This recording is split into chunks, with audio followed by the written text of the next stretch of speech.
Case पर लापरवाही और बाल सुरक्षा हेतु सारे भारत में एक अलग police cell, fast track child rescue cell active CRC की जरूरत पर सदन एवं सरकार का ध्यान आकर्षित करना चाहता हूं। संपूर्ण भारतवर्ष के पुलिस विभाग में बच्चों की सुरक्षा हेतु fast track child rescue cell का होना नितांत आवश्यक है। आज हमें भारत के 472 मिलियन बच्चों की सुरक्षा हेतु कुछ ठोस कदम उठाने चाहिए। मानव आज हर एक बच्चा बेशकीमती है। वह न सिर्फ अपने परिवार के लिए अपितु भारत का स्वर्णिम भविष्य भी है। दिन प्रतिदिन बच्चों पर अपराध बढ़ते चले जा रहे हैं, जो कि एक विकट समस्या है और विडंबना है कि उनकी सुरक्षा के लिए कोई पुख्ता इंतजाम नहीं है। NCRB के अनुसार हर 8 मिनट में एक बच्चा पूरे भारत से गायब और हर दिन 108 बच्चों का यौन शोषण हो रहा है।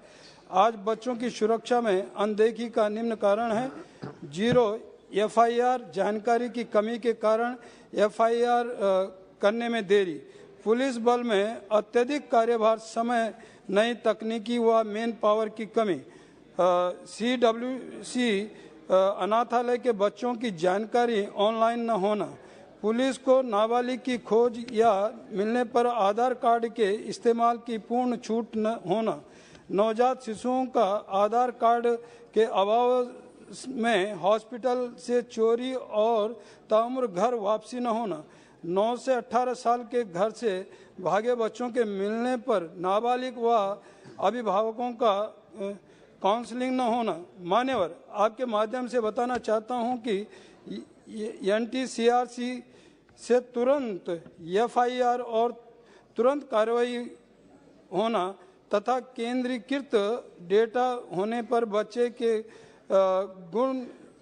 गुम होते ही सारे देश व सभी राज्यों की सीमाओं में बच्चे की जानकारी पहुंचेगी। बच्चों से जुड़े अपराधियों की जानकारी एक जगह एकत्रित होगी।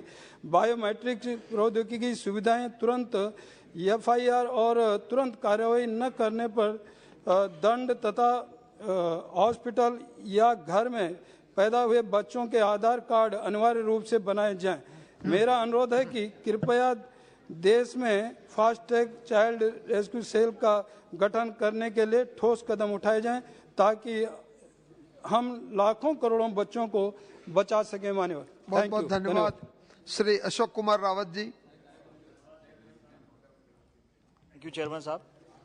मेरे मिश्रिक संसदीय क्षेत्र जो कि हरदोई जनपद में पड़ता है, उसका क्षेत्र में बिलग्राम तहसील पड़ती है, जिसके अंतर्गत माधोगंज ब्लॉक आता है और यहाँ पर माधोगंज बघौली रोड है, जिस पर उद्योग धंधे बड़ी तेज़ी से विकसित हो रहे हैं। जैसे चाय की पैकेजिंग है, राइस मिल है, वेयर हाउस इत्यादि की स्थापना हो चुकी है।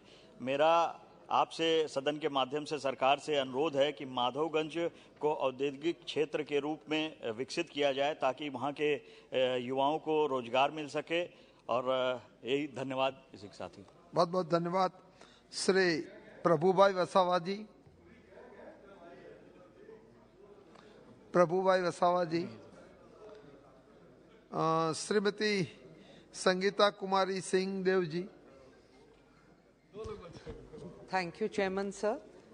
The permission for opening of 2 Kendriya Vidyalayas in Patnagarh and Titlagarh subdivisions of my parliamentary constituency is still pending with the central government, sir. The Patnagarh Kendriya Vidyalaya is under the civil sector category. The site selection committee had visited and submitted its report on 9th February 2022. And as per the suggestions and recommendations of the committee, the necessary renovations of the temporary building have already been completed. Further, the 10-acre patch of land identified for the construction of the school has also been levelled and is free from all encroachments. The Titlagarh Kendriya Vidyalaya is under the challenge method, sir.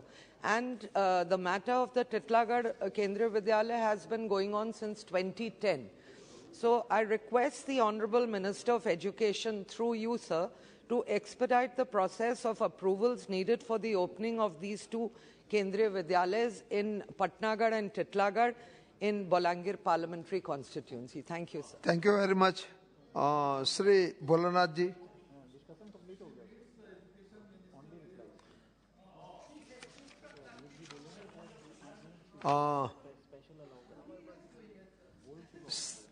Shri संघ थारामित्रा मौर्य। बहुत बहुत धन्यवाद सभापति महोदय।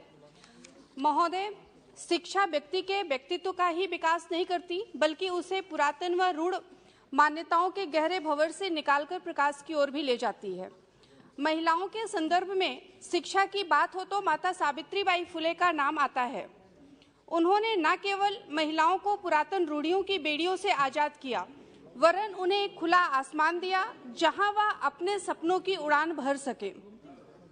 19वीं सदी से पूर्व तक हमारे समाज में स्त्री शिक्षा प्रतिबंधित थी।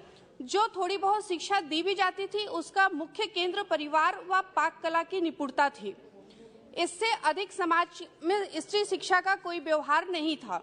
कहा जा सकता है कि भारतीय समाज में स्त्री चेतना का स्वर 19वीं सदी के सुधारवादी आंदोलन से आना प्रारंभ होता है। महोदय, सावित्रीबाई फुले महिलाओं के लिए आशा की किरण थी। महज 66 साल के अपने जीवन काल में माता सावित्रीबाई लाखों महिलाओं के लिए आदर्श व स्वाभिमान का प्रतीक बन गई। आने वाले कई वर्षों तक मां सावित्रीबाई फुले को भारत की पहली महिला शिक्षिका के साथ साथ एक महान सेविका के रूप में याद किया जाएगा।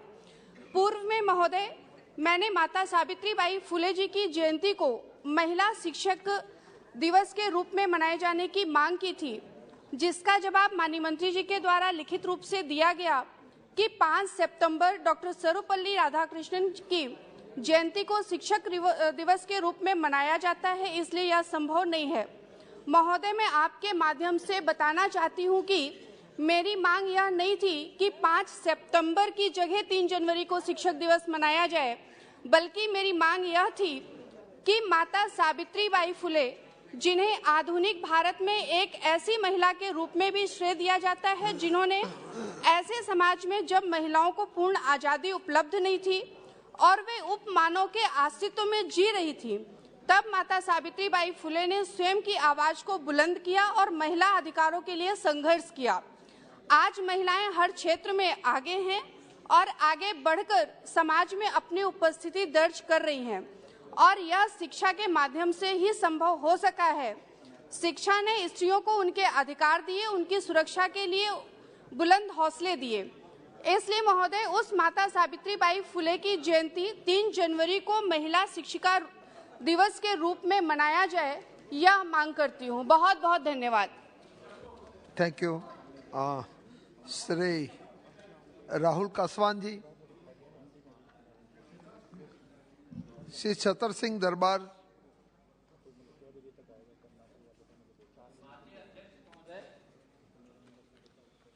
मध्य प्रदेश मेरे संसदीय क्षेत्र में पुनासा डैम और नर्मदा डैम भरने से धार के अंतर्गत मालवा और निमाड़ अंचल की नर्मदा पट्टी ओंकारेश्वर डैम बनने के बाद इस पहाड़ी क्षेत्र से जंगली जानवर जैसे सुअर, नीलगाय आदि जो वहाँ रहते थे पहाड़ों में,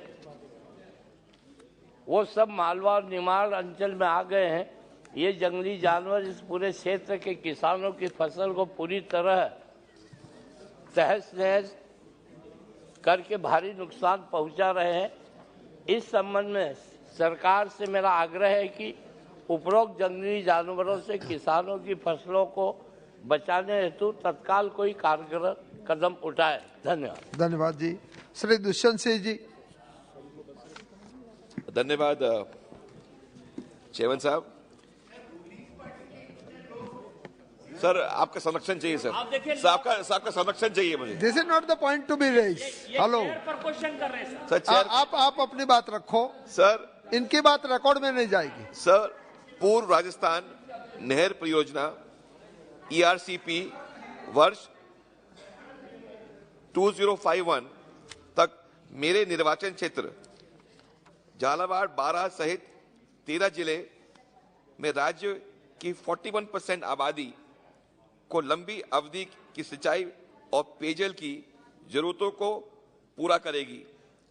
ये खेती योग्य भूमि को 2 लाख हेक्टेयर तक बढ़ाएगी और भूजल स्तर में भी वृद्धि करेगी।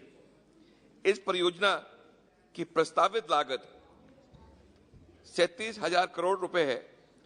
काम में देरी होने की वजह से यह आंकड़ा रोजाना बढ़ रहा है। राज्य इस परियोजना की कीमत अकेले वहन नहीं कर सकता। वैसे भी राजस्थान की वित्त स्थिति बहुत खराब है। इसका राज्य घाटा 4.36% है, जो एफआरबीएम की 3% की सीमा से अधिक है। इसके 2022-23 के लिए 15 वित्त आयोग द्वारा निर्धारित अपने वित्त और ऋण लक्ष्यों को पार करने का भी अनुमान है। इसलिए राज्य को इस परियोजना के लिए केंद्रीय सहायता की आवश्यकता है, जो ईआरसीपी को राष्ट्रीय परियोजना घोषित करके प्रदान कर सकता है। मैं माननीय मंत्री जी से अनुरोध करता हूं कि वह जल्द ही जल्द ईआरसीपी को राष्ट्रीय परियोजना के रूप में घोषित करें और पीकेसी परियोजना के साथ ईआरसीपी के लिंकेज के लिए एक प्रस्ताव का सुझाव दें, जो परियोजना को राष्ट्रीय स्तर पर विचार करने का योग्य बनाता है। धन्यवाद। धन्यवाद जी। श्री विजय कुमार दुबे जी। धन्यवाद माननीय अध्यक्ष जी। कुशीनगर लोकसभा क्षेत्र बौद्ध सर्किट एरिया है।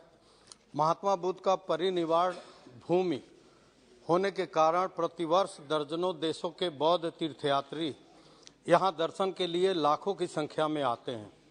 महोदय, कुशीनगर के बौद्ध सर्किट एरिया को दुनिया के बौद्धिस्ट देशों से जोड़ने के लिए और यहाँ के पर्यटन को अंतर्राष्ट्रीय स्तर पर विकसित करने के लिए ही हमारे यशस्वी प्रधानमंत्री माननीय मोदी जी ने यहाँ अंतर्राष्ट्रीय हवाई अड्डा का निर्माण कराया। बौद्ध सर्किट एरिया से लगे आज भी पर्यटन विकास के लिए 195 एकड़ भूमि खाली पड़ा है, जिस पर बहुत सी परियोजनाओं का प्रस्ताव आज भी केंद्रीय पर्यटन मंत्रालय में लंबित है। पर्यटन मंत्रालय भारत सरकार द्वारा स्वदेश दर्शन योजना की गाइडलाइन को रिवाइज करते हुए स्वदेश दर्शन 2.0 हेतु नई गाइडलाइन जारी की गई है। मैं आपके माध्यम से पर्यटन मंत्री जी से आग्रह करता हूं कि कुशीनगर लोकसभा क्षेत्र के लोगों के रोजगार के अवसर को बढ़ाने के लिए और पर्यटन के क्षेत्र में कुशीनगर को अंतर्राष्ट्रीय स्तर पर विकास किया जा सके, इसके लिए स्वदेश दर्शन स्कीम 2.0 में सम्मिलित करने का कष्ट करें। धन्यवाद। धन्यवाद जी। श्री राहुल कसवान जी। धन्यवाद अध्यक्ष महोदय। मेरी लोकसभा क्षेत्र चूरू राजस्थान के अत्यंत महत्वपूर्ण राजमार्ग संख्या 52 का इस समय 2 लेन से 4 लेन किए जाने का कार्य प्रगतित है। यह एक बहुत ही महत्वपूर्ण मार्ग है जो मेरे लोकसभा क्षेत्र के सीधे तौर पर पंजाब और कांडला गुजरात से जोड़ने का कार्य करता है। इस सड़क मार्ग का विस्तार कार्य 2024 में होना प्रस्तावित था, लेकिन माननीय सड़क परिवहन मंत्री ने हमारे निवेदन पर अत्यधिक ट्रैफिक होने को देखते हुए इसी वर्ष इस कार्य को किए जाने हेतु स्वीकृति जारी की है। इस कार्य के लिए मैं आभार व्यक्त करता हूं। लगातार बढ़ते ट्रैफिक के कारण इस मार्ग पर अनेक ऐसे ब्लाइंड स्पॉट बन गए हैं जिन पर आए दिन दुर्घटनाएं होती रहती हैं। पिछले दिनों ही चूरू तहसील के गांव ढानी डीएसपुरा में 2 बच्चों की जान चली गई थी, जिसकी वजह से आमजन में भारी रोष था। मेरे द्वारा संबंधित विभाग के अधिकारियों में पुलिस को सम्मिलित करते हुए इस मार्ग को सर्वे कर विभिन्न ब्लाइंड स्पॉट्स को चिन्हित किया जाने का कार्य किया गया है। हमने पाया कि क्षेत्र में अनेक गांवों में सड़क के दोनों ओर बसावट है होने की वजह से सड़क को आर पार करना में बड़ी दुर्घटनाएं होती हैं। इसलिए जॉइंट सर्वे के दौरान हमने पाया कि गांव भांगीवाद, बागसरा, अथुना, खोटिया, ढानी डीएसपुरा, रामसरा, ढाडर, लखाऊ, सौदरपुर बाईपास और वह खेमाना, डंडाल व गुलपुरा के रास्ते पर आरओबी, वीयूपी या सीपी बनाने जाने की अत्यंत मेहनती आवश्यकता है। अतः मेरा माननीय सड़क परिवहन मंत्री से निवेदन है कि राजमार्ग पर दुर्घटनाओं में कमी लाए जाने हेतु उपरोक्त सभी स्थानों पर आवश्यकता अनुसार आरओबी, वीयूपी या कैटल अंडरपास बनाए जाने हेतु ब्लाइंड स्पॉट रिडक्शन स्कीम के तहत निर्माण करवाया जाए। धन्यवाद सर। धन्यवाद जी। सुगनश्री Debasree Chaudhary. Thank you, sir. I would like to draw the kind attention of the Honorable Minister of Road Transport and Highways towards the road connectivity between Raiganj, Uttar Dinajpur, West Bengal and Barshoi Katihar in Bihar by constructing a bridge at Makraghat. This work has the scope to strengthen the trade relations, provide the medical transactions to the people and improve the business sector also between the states of West Bengal and Bihar. The road between Raiganj in West Bengal and Barshoi in Bihar is vital for the overall development of Uttar Dinajpur, Dakshin Dinajpur and Katihar districts. By constructing the bridge and new national highway road connecting the bridge, people from Bihar would also get easy access up to Bangladesh, connecting through National Highway 12 and others, which would further strengthen trade relations between the two neighboring countries and help in development of people of the region. This is one of the most important long-lasting demands of the people of my Raiganj parliamentary constituency. Hence, I urge upon the Union government to intervene the matter for development of the above-mentioned road, which will definitely benefit the state of West Bengal and Bihar in general and development of Uttar Dinajpur, Dakshin Dinajpur and Katihar districts in particular. Thank you. Thank you, madam. Shri Santosh Pandey ji. सम्माननीय सभापति महोदय, मेरे संसदीय क्षेत्र राजनांदगांव के अंतर्गत कबीरधाम जिला में कबीरधाम से कवर्धा से लगभग 20 किलोमीटर की दूरी पर चौरा गांव में स्थित दुर्लभ बैगा आदिवासी बाहुल्य क्षेत्र और ऐसा आकर्षण का केंद्र है वहाँ का भोरमदेव भगवान शिव का मंदिर, जिसे निहारने के लिए पूरे देश के और विदेश के पर्यटक बड़ी संख्या में वहाँ प्रतिवर्ष आते हैं। गौड़ जाति के पूज्य देव भोरमदेव और उस वहाँ की जो स्थापत्य कला है, मालवा की परमार कला शैली की प्रतिछाया है। यह मंदिर इन्हीं खूबियों और स्थापत्य कला, पुरातात्विक संपदा तथा धार्मिक आस्था के लिए जाना जाता है। महोदय, इसका निर्माण फणी नागवंशी शासक गोपाल देव ने करवाया था और जिसकी नागर शैली, जटिल नक्काशीदार चित्रकला इसके लिए जाना जाता है। यह इन सभी खूबियों के कारण पुरातात्विक संपदा, धार्मिक आस्था के लिए और यहाँ तीर्थ यात्री, श्रद्धालुओं और विदेशी देशी पर्यटकों का और वर्ष भर यहाँ भीड़ लगा रहता है। कान्हा से भी बहुत नज़दीक है, नेशनल पार्क से नर्मदा जी भी नज़दीक है। मुझे यह बताते हुए प्रसन्नता हो रही है कि मेरे संसदीय क्षेत्र के जिला राजनांदगांव में माँ बमलेश्वरी मंदिर, जहाँ प्रज्ञागिरी पर्वत में भगवान बुद्ध के स्थल पर और वहाँ डोंगरगढ़ मंदिर में सीढ़ी, रेलिंग, पानी, शेड, लाइट, ध्यान केंद्र, श्री यंत्र, यह सब की व्यवस्था प्रसाद योजना के अंतर्गत किया गया। इसके लिए मैं सम्माननीय प्रधानमंत्री नरेंद्र मोदी जी को आभार और धन्यवाद प्रेषित करता ही हूँ।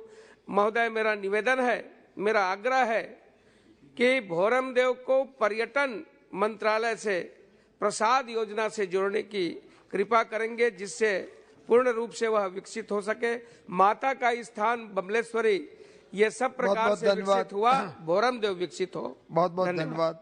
श्री निहाल चंद चौहान जी। धन्यवाद सभापति जी। मैटर अंडर रूल्स 377 में आपने बोलने का मुझे मौका दिया, मैं आपको धन्यवाद करना चाहूँगा। महोदय, मेरे संसदीय क्षेत्र श्री गंगानगर और हनुमानगढ़ में बहुत से किसानों की फसल बीमा योजना का लाभ अभी तक किसानों को नहीं मिल रहा है। बैंक और बीमा कंपनियों द्वारा गलत डाटा अपलोड करने के कारण किसानों को प्रीमियम जमा कराने के बाद में नुकसान के हर्जाने के रूप में मिलने वाला लाभ अभी तक नहीं मिला है। वर्ष 2019 में से लेकर वर्ष 2021 तक किसानों को इस योजना का लाभ से वंचित रखा गया। हनुमानगढ़ में पीलीभंगा सहित पूरे जिले में भूमि इंश्योरेंस कंपनियों द्वारा गलत अंकित किया गया, जिस कारण स्थानीय किसान बीमा क्लेम से वंचित रह गए और पात्र होने के बाद भी उन्हें इस योजना का लाभ नहीं मिला। ऐसे ही श्री गंगानगर में पूरे जिले में हर तहसील मुख्यालय पे केवल बुआई का प्रमाण पत्र जमा नहीं करने, क्लेम में हुई त्रुटि के कारण योजना का लाभ से किसानों को वंचित रखा। राजस्थान प्रदेश में राजस्व विभाग के पटवारियों द्वारा किसानों को बुआई प्रमाण पत्र जारी नहीं किए गए। ऐसी स्थिति में किसान बुआई प्रमाण पत्र को जमा नहीं करवा सके। मेरा आपके माध्यम से केंद्र सरकार से अनुरोध है कि मेरे संसदीय क्षेत्र श्री गंगानगर और हनुमानगढ़ में किसानों की फसल बीमा संबंधी इन समस्याओं का शीघ्र निपटान हेतु पोर्टल खोला जाए, ताकि किसान नए सिरे से अपनी सारी जमाबंदी सारा सब कुछ अपलोड कर सके। इसके लिए जल्द से जल्द उचित और आवश्यक कार्रवाई कराने का बहुत बहुत धन्यवाद जी, बहुत बहुत धन्यवाद। श्री कृपानाथ मल्लाह जी। Thank you, Chairman sir. I would like to state you that in my constituency, Karimganj, already declared 2 number national highways in South Assam. NIT under package number NHIDCL /DPR /Assam /02/2017 for consultancy services for feasibility study and preparation of DPR demand for construction of 2 new national highways in South Assam is very old, and NHIDCL had also invited tender for preparation of DPR in the year 2017. But even after a lapse of about 5 years, no tangible action is seen towards materialization of the following 2 number proposed projects. Number 1, Badarpur Ghat, Dullabchada, Mamit Road, length 150 km, Assam and Mizoram. Number 2, Silchar, Ainakal Timukha, Asimganj, length 90 km, shorter link between NH8 and NH154.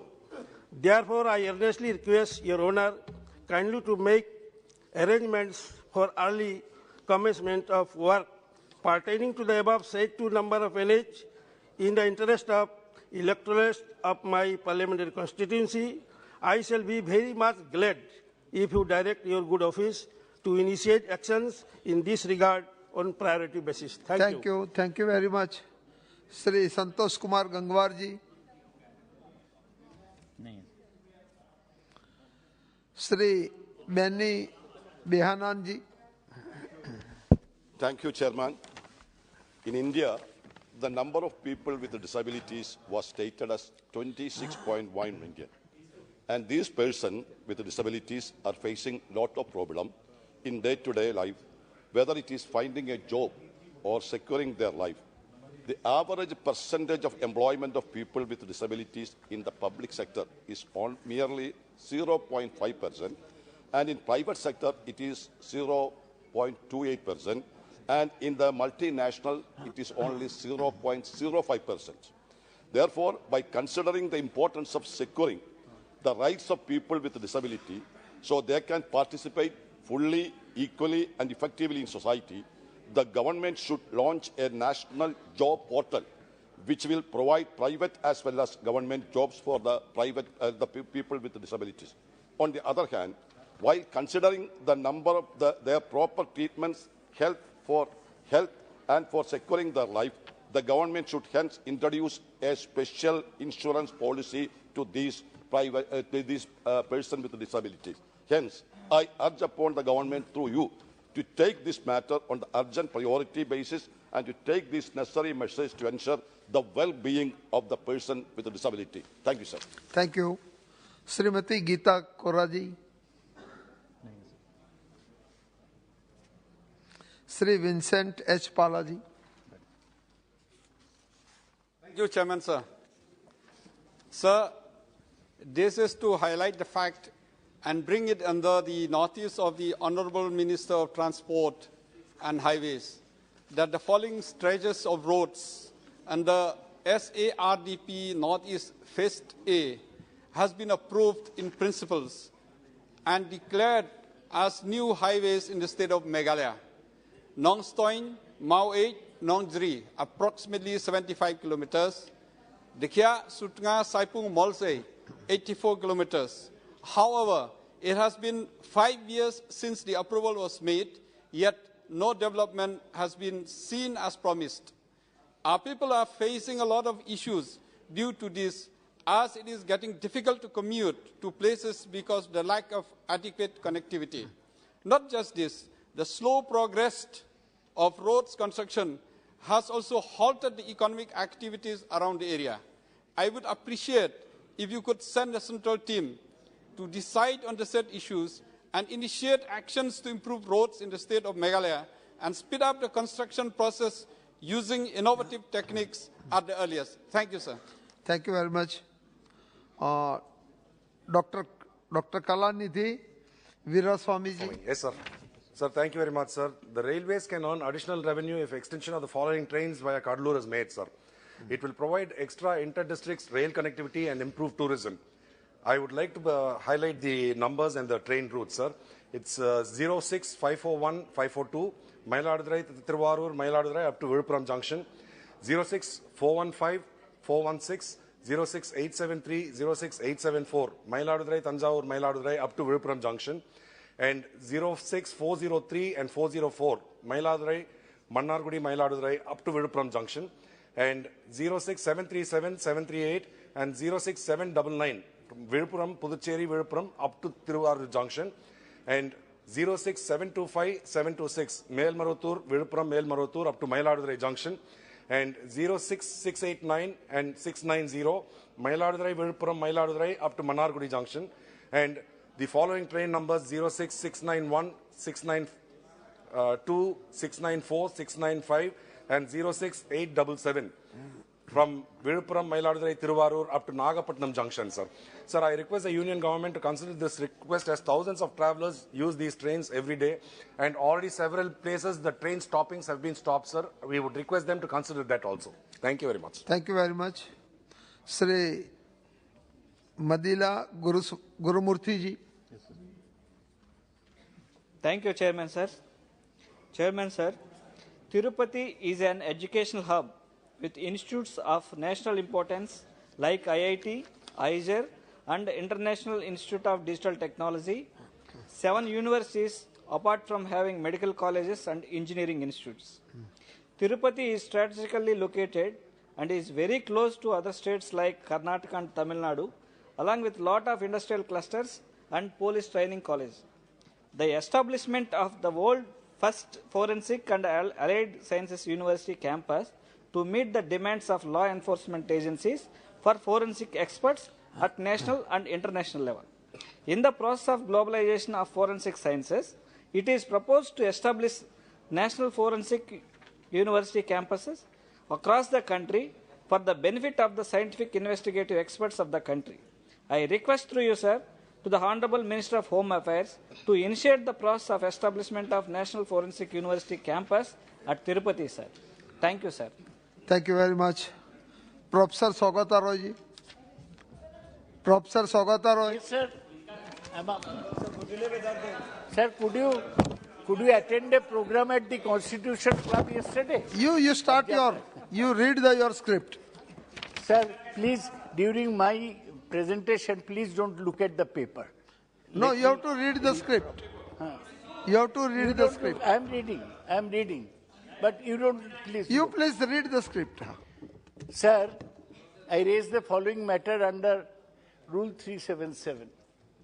The prime accused in the Boktui arson case, where 10 people died, his name was Lalan Sheikh.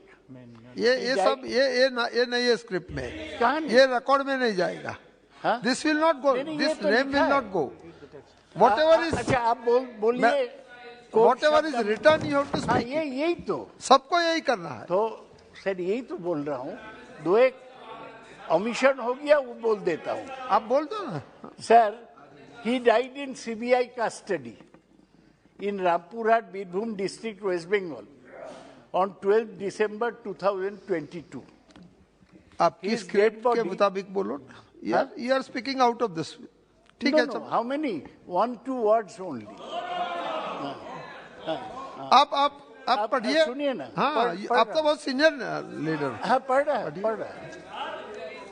His dead body was found in the toilet of the camp office of the Central Bureau of Investigation. Kindly read your script. I am reading it, please. But this is out of the script. You read word by word. Shall I repeat? Okay.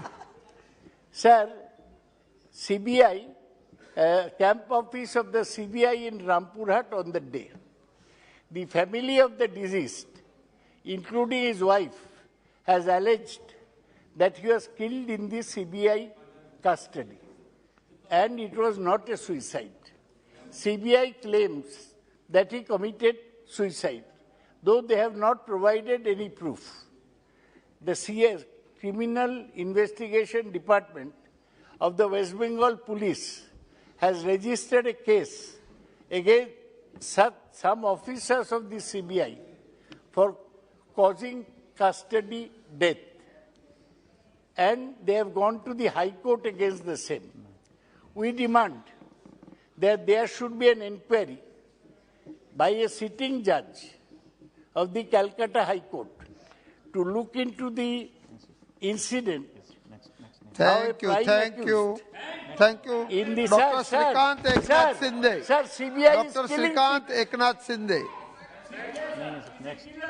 Dr. Alok Kumar Suman. बहुत बहुत धन्यवाद सभापति महोदय. मैं आपके माध्यम से माननीय वाणिज्य एवं उद्योग मंत्री जी का ध्यान बिहार में निवेश और उद्योगों की स्थापना की ओर आकृष्ट करना चाहता हूं. आप कृपया बैठ जाइए. बिहार राज्य का अपना विशिष्ट स्थान है. यह उत्तर पूर्वी भारत और नेपाल की सीमा से लगे बड़े बड़े बाजारों से जुड़ा है. राज्य में 2 लाख किलोमीटर से अधिक सड़क नेटवर्क और 6,700 किलोमीटर से अधिक रेलवे लाइनों का एक विस्तृत नेटवर्क है तथा अंतर्राष्ट्रीय हवाई अड्डे की उपस्थिति से शेष भारत और अंतर्राष्ट्रीय बाजारों से अच्छी तरह से जोड़ती है. स्वर्णिम चतुर्भुज राजमार्ग जो बिहार के कई जिलों से होकर गुजरती है और प्रमुख मेट्रो शहरों से जोड़ती है. ईस्टर्न डेडिकेटेड फ्रेट कॉरिडोर जो राज्य से होकर गुजरता है कच्चे माल के स्रोतों यानी कोलकाता और हल्दिया बंदरगाहों और पड़ोसी राज्यों में खनिज संसाधनों के स्रोतों तक पहुंच प्रदान करता है. महोदय, यह बिहार में निवेश और नए व्यवसायों तथा उद्योगों की स्थापना के पर्याप्त अवसर को प्रदान करता है. अतः महोदय, मैं आपके माध्यम से माननीय वाणिज्य एवं उद्योग मंत्री जी से अनुरोध करता हूं कि बिहार राज्य में अधिक से अधिक निवेश और उद्योग स्थापित किए जाएं ताकि इस राज्य के युवाओं को रोजगार के पर्याप्त अवसर मिल सके और राज्य अपने संसाधनों का इष्टतम उपयोग करने में समर्थ हो. धन्यवाद सभापति महोदय. धन्यवाद जी. श्रीमती शर्मिष्ठा सेठी जी. Thank you, sir. Sir, the pandemic has been a source of isolation, anxiety, and stress for students. In addition, the times we live in, the students are constantly battling peer pressure, stress owing to examination and academics, parental pressure, feelings of inadequacy due to social media exposure, etc.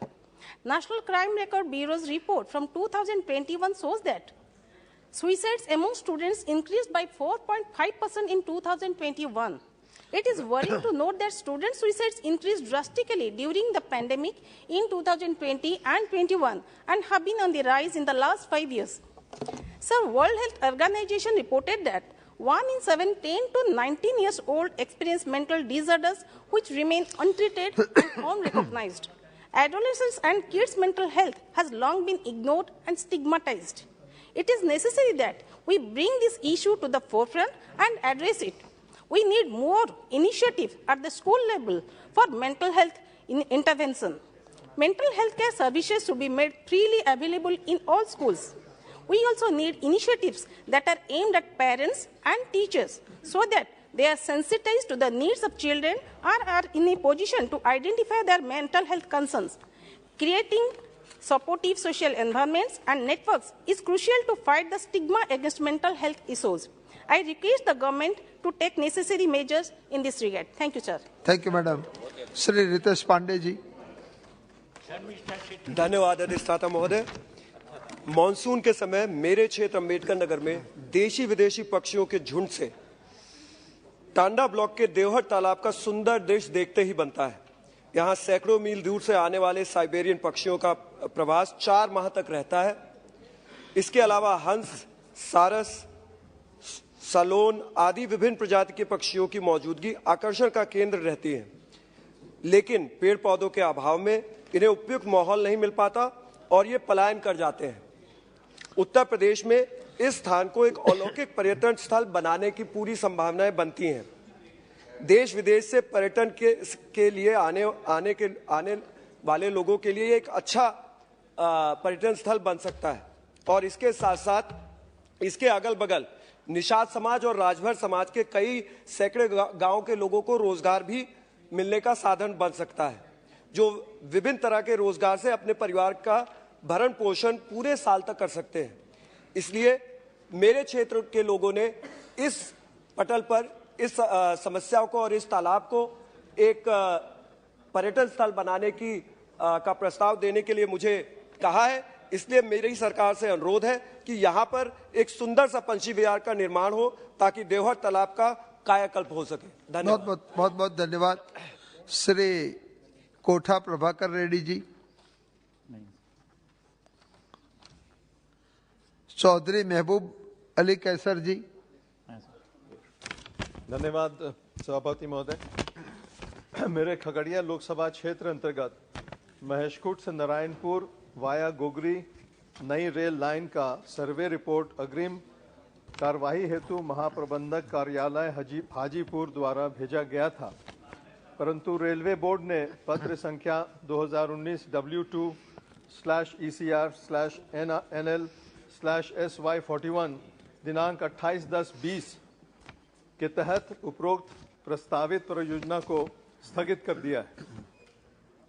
मैं आपके माध्यम से भारत सरकार का ध्यान इस परियोजना की ओर ले जाना चाहता हूं, जो कि मेरे क्षेत्र का एक अति महत्वपूर्ण मुद्दा है। महोदय, मेरा खगड़िया जिला 7 नदियों जैसे गंगा, बूढ़ी गंडक, काली कोसी तथा बिहार का अभिशाप कही जाने वाली कोसी जैसी विशाल नदियों से घिरा हुआ है, जो खगड़िया जिला को कई भागों में विभाजित करता है। आज भी कई ग्राम ऐसे हैं जिनको सीधा संपर्क मुख्यालय तो दूर की बात प्रखंड मुख्यालय से भी नहीं है, तथा खगड़िया जिला नीति आयोग के अति महत्वाकांक्षी जिलों में से एक है। ये नई रेल लाइन महेशखूट से नारायणपुर वाया गोगरी, परबत्ता, डुमरी, अगवानी घाट, बिलदौर होते हुए जाएगी। ये वह क्षेत्र है जो आज भी बहुत पिछड़ा हुआ इलाका है। सर, स्क्रिप्ट पढ़िए इस काइंडली स्क्रिप्ट पढ़े सर। रीड द इस परियोजना से एक बड़ी आबादी लाभान्वित होगी तथा कई पंचायत से सैकड़ों ग्रामीण लोग इससे माध्यम से इसका लाभ ले सकेंगे। इस परियोजना से देश की रीढ़ कहे जाने वाली किसानों को बहुत बड़ी राहत मिलेगी सर, तथा उनके जीवन में व्यापन जबरदस्त बहुत बहुत धन्यवाद आएगी। सर, एक और पॉइंट है सर, तथा आप मेरे पढ़ लो, क्षेत्र आप पढ़ लो, अपना खत्म हुआ। मेरे क्षेत्र वो नहीं पढ़ रहे सर, वो चीज है ही नहीं। आप नेक्स्ट बोलिए। चलो ठीक। श्रीमती सुप्रिया सदानंद सुले जी। Thank you, sir. Under the rule 377, sir, I would like to raise the issue of the effects of the lumpy disease that has been quite disastrous this year on our agrarian economy. 1,55,724 cattle have died so far, and 29,52,223 have been severely affected in my state, Maharashtra, and the entire nation. Dairy farmers are in constant economic constraint due to the loss of cattle, lowered milk production from the infected but cured ones, and are bearing extra costs to provide extensive diet facilities and medication to the affected cattle to prevent them from dying. As the loss is huge and severely spread across the country, a centralized plan is needed from the government to revive the dairy economy. For that, adequate compensation and medical assistance needs to be given to the affected farmers, and free and subsidized fodder should be also given to them at the earliest. Also, several researchers have revealed that the virus, which all the time mutates inside the host and has no long-term vaccine can be guaranteed for this. As lumpy skin disease outbreaks occur in epidemics several years apart, a comprehensive research should be carried out to study its behavior to make a vaccine so that future we can minimize and contain the spread of this disease which is affecting the farmer. Thank you, sir. Thank you, madam. Item number 25, Samudri Jal Dushita Virodhi Vidhayak 2019. Shri Adhir Ranjan Chaudhary ji. Sir, I don't have any qualm to subscribe the tone and tenor of this legislative document under the title Maritime Anti-Piracy Act. Already our Honorable Minister, who has depicted the content of these legislations inside the House. However, he was not present in the country. That is why it would have been earlier passed, but not has been possible, because he has become a globetrotter who is visible in every nook and corner of the globe. We are proud of him. And I appreciate his pose and posture when he used to face the global media, where he maintains his monkey's calm and tranquility. And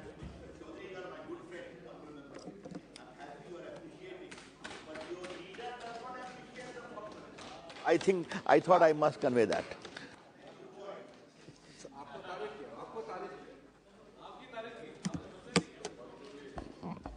So,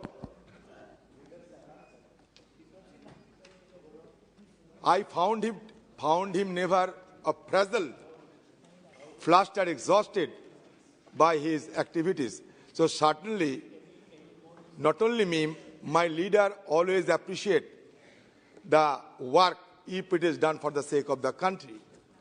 So first of all, you should wipe out the misperception of our leader, who is, I think, more than concerned of the people like you to see the country to be strong, to be dynamic, and to be progressive. So, Minister himself has already been entrusted upon other assignments also. He has become a proponent of Global South. Already, G20 has been propagated in a highfalutin manner in order to glamorize an individual and a government. I do not know the significance of this kind of propaganda, because it is often said that a G20 is, long by intent, but short by actionable deeds. It certainly consists 80% of global GDP, 75% of trade, and 60% of population. But as a system of rotation, we have been entrusted to host G20 as a 17th member. And next, the job will be entrusted upon Brazil and South Africa. What I am trying to say, that certainly you should be propagating on G20 and other issues. But we cannot let ourselves to be indifferent to the other burning issues, especially in those China border conflict and relations. Because you know that given the present diplomatic cauldron, especially in the Indian subcontinent, we should put our focus on Indo-China relations. Because when we go for discussing on maritime anti-piracy law, certainly the issue will be coming up. I would suggest, Honorable Minister, आप जब बाहर जाते हैं 2x2 होते हैं, आप रहता है और हमारे डिफेंस मिनिस्टर रहते हैं, यहाँ क्यों 2x2 चर्चा नहीं होते, सारे एक साथ समाधान हो जाते, आप भी रहते, हमारे डिफेंस मिनिस्टर भी रहते, हम सब सारे हमारा जो सवाल आप दोनों के सामने रखते हुए सब समाधान कर लेते. Because sometime we used to ask you, but we know that some issues are related to the Ministry of Defense. Okay, let me say that the genesis of this legislative document lies in a Latin term, hostis humani generis, that is, enemy of humankind. It originates in the Admiralty law. Sir, we know that the International Court of Justice has no jurisdiction to try and punish the pirates. That is why globally it was felt that a legislation should be framed up in order to punish the pirates who have been plundering, ransacking across the ocean. In the wake of fall of USSR, which necessitated the withdrawal of US forces and Russian forces from the sea, helped those pirates to carry out their nefarious and heinous tasks.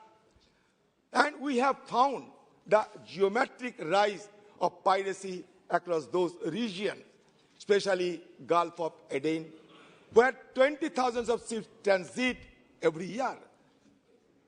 From Gulf of Aden to Indonesia, to Malacca, to Hormuz, Gibraltar, everywhere, we have to resist the pirates by ways befitting to them.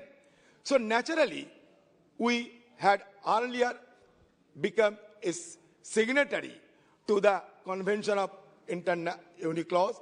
Later, it was ratified in the year 1995. In the year 2012, the bill was introduced, but due to the dissolution of the House, it was not passed. Again, it has been brought up in the year 2019, and now it is going to be passed. It was the need of the hour, so there is no dispute of passing the bill. The bill was earlier called the Montagu-Beck Act, so we do not have any reservation in passing the bill. But taking advantage of this discussion, I would like to flag the attention of Honorable Minister that between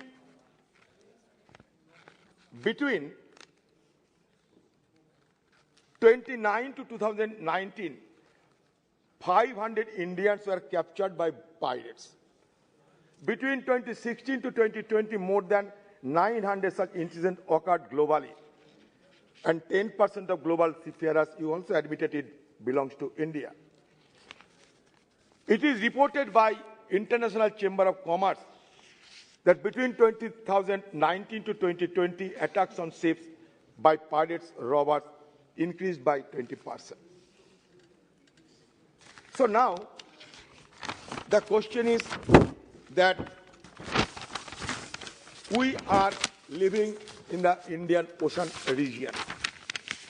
Indian Ocean region bears the great significance because Indian Ocean region is a third ocean. It is recognized as a third ocean, 20% of water. And not only that, half of the container transit through Indian Ocean region. 2/3 of the bulk cargo traffic passes across this region, which is an area of 68.56 square kilometers. Not only that, 55% of oil reserve and 40% of gas reserve are in the Indian Ocean region. Sir, Honorable Minister, I would like to flag your attention on another information that I have gathered.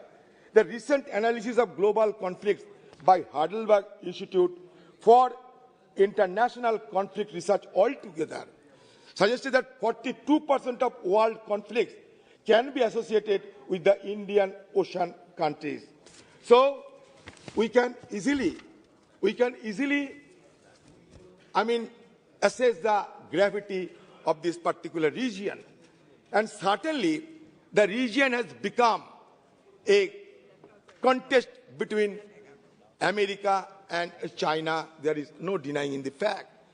American Indo-Pacific strategy and China's border BRI and maritime Silk Road strategy, both are converges and diverges. So certainly we have to treat on this area very cautiously, and certainly our government will do it, that we firmly believe. But we also like that government may indulge sometimes of having a consultation with all opposition leaders, because the interest of the nation does not belong to the only ruling dispensation. The interest and security of the nation belongs to all, because India is a country for all of us. Here I would also like to point out that according to the Act's clauses 2, 3, 4, 5, the bill defines piracy to include any illegal act of violence, detention or destruction committed against a ship, aircraft, person or property, inciting or intentionally facilitating such illegal acts, voluntarily participating in the operation of pirate ship. Any person who commits an act of piracy will be punished with imprisonment for life to death penalty if the act of piracy causes or attempts to cause death. Number one. However, another clause in the bill provides for imprisonment of up to 14 years along with a fine if a person aids, assists, participates, organizes or directs another person to participate in an act of piracy. Offences in both the clauses seem to be similar. It is unclear which penalties shall apply under such circumstances. So, Honorable Minister certainly will respond to our query. Another issue is extradition. I do not know how many countries we have had this kind of extradition treaty. And if not, bilateral reciprocals also could be done. So let us have an account of this extradition treaty and bilateral engagement with other countries, because you know that it has already assumed a global proportion. Now, that is the reason that most of the countries, especially those littoral countries who have their own interest in the oceanic region, they have been transiting even themselves also from their own thinking, from sea amnesia to sea cognizance has become a growing trend of all those countries. I would like to draw the attention of this government that Indian Ocean region is also recognized as an area of golden crescent, golden triangle. I don't know how this bill will tackle this kind of emerging menace across our oceanic region. That is why I suggested that you and Defense Minister both will be required for having the, effective discussion. Sir, United Nations drugs and crimes organizations also existed. We don't know we are also the signatory of that convention, but the issue is that we need more naval power. There is no denying in it. My colleagues, Manish Tiwari, also highlighted this issue, and I think government also pondering over it, because now we are being encircled. We are being encircled by China, our hostile country, China. A string of pearls concept has been applying upon us. China has been adopting a wolf warrior diplomacy, predatory diplomacy. They are, exerting their own influence upon those littoral states, namely for Maldives to Sri Lanka, Sri Lanka to Djibouti, Djibouti to Ghana. Everywhere we are being gradually encircled. Now we have to find out our ways and means of how to extricate the Chinese sphere of influence by our own. That is why we need blue water navy. I don't know whether the government has its financial sinews right now in order to counter the Chinese growing influence along this area. Already South China Sea has been dominated by China by 9 days. One imaginary 9 days. They are going to dominate the entire South China Sea. For a superpower, they need 2 seas. America has 2 seas. Atlantic, Pacific. China is going to dominate 2 seas. South China and Indian Ocean. There is no denying it. It is a strategic objective of a growing superpower. Only the Malacca dilemma China has been facing. But geography has given us a number of opportunities also, because a number of choke points are in the vicinity of a strategic phenomena. But we have to explore how more effective teeth we can. आप rule बोलिए. 94. You continue. Sir, discussion on a motion that a bill or as the case may be, the bill as amended we pass shall support be confined to the submission of arguments either in support of the bill or the rejection of the bill. The member, while making the speech, shall not refer to the details of the bill further than is necessary for the purpose of arguments, which shall be a general character. ये bill जो है वो piracy का bill है. South China में क्या हो रहा है, अटलांटिक में क्या हो रहा है, चाइना क्या कर रहा है, ये कोई विषय है सर? सर, रूलिंग पार्टी क्या चाहता है कि हमारा फ्रीडम ऑफ स्पीच छीना जाए? ये रूल है सर. 94 और 107 दोनों एक ही है sir.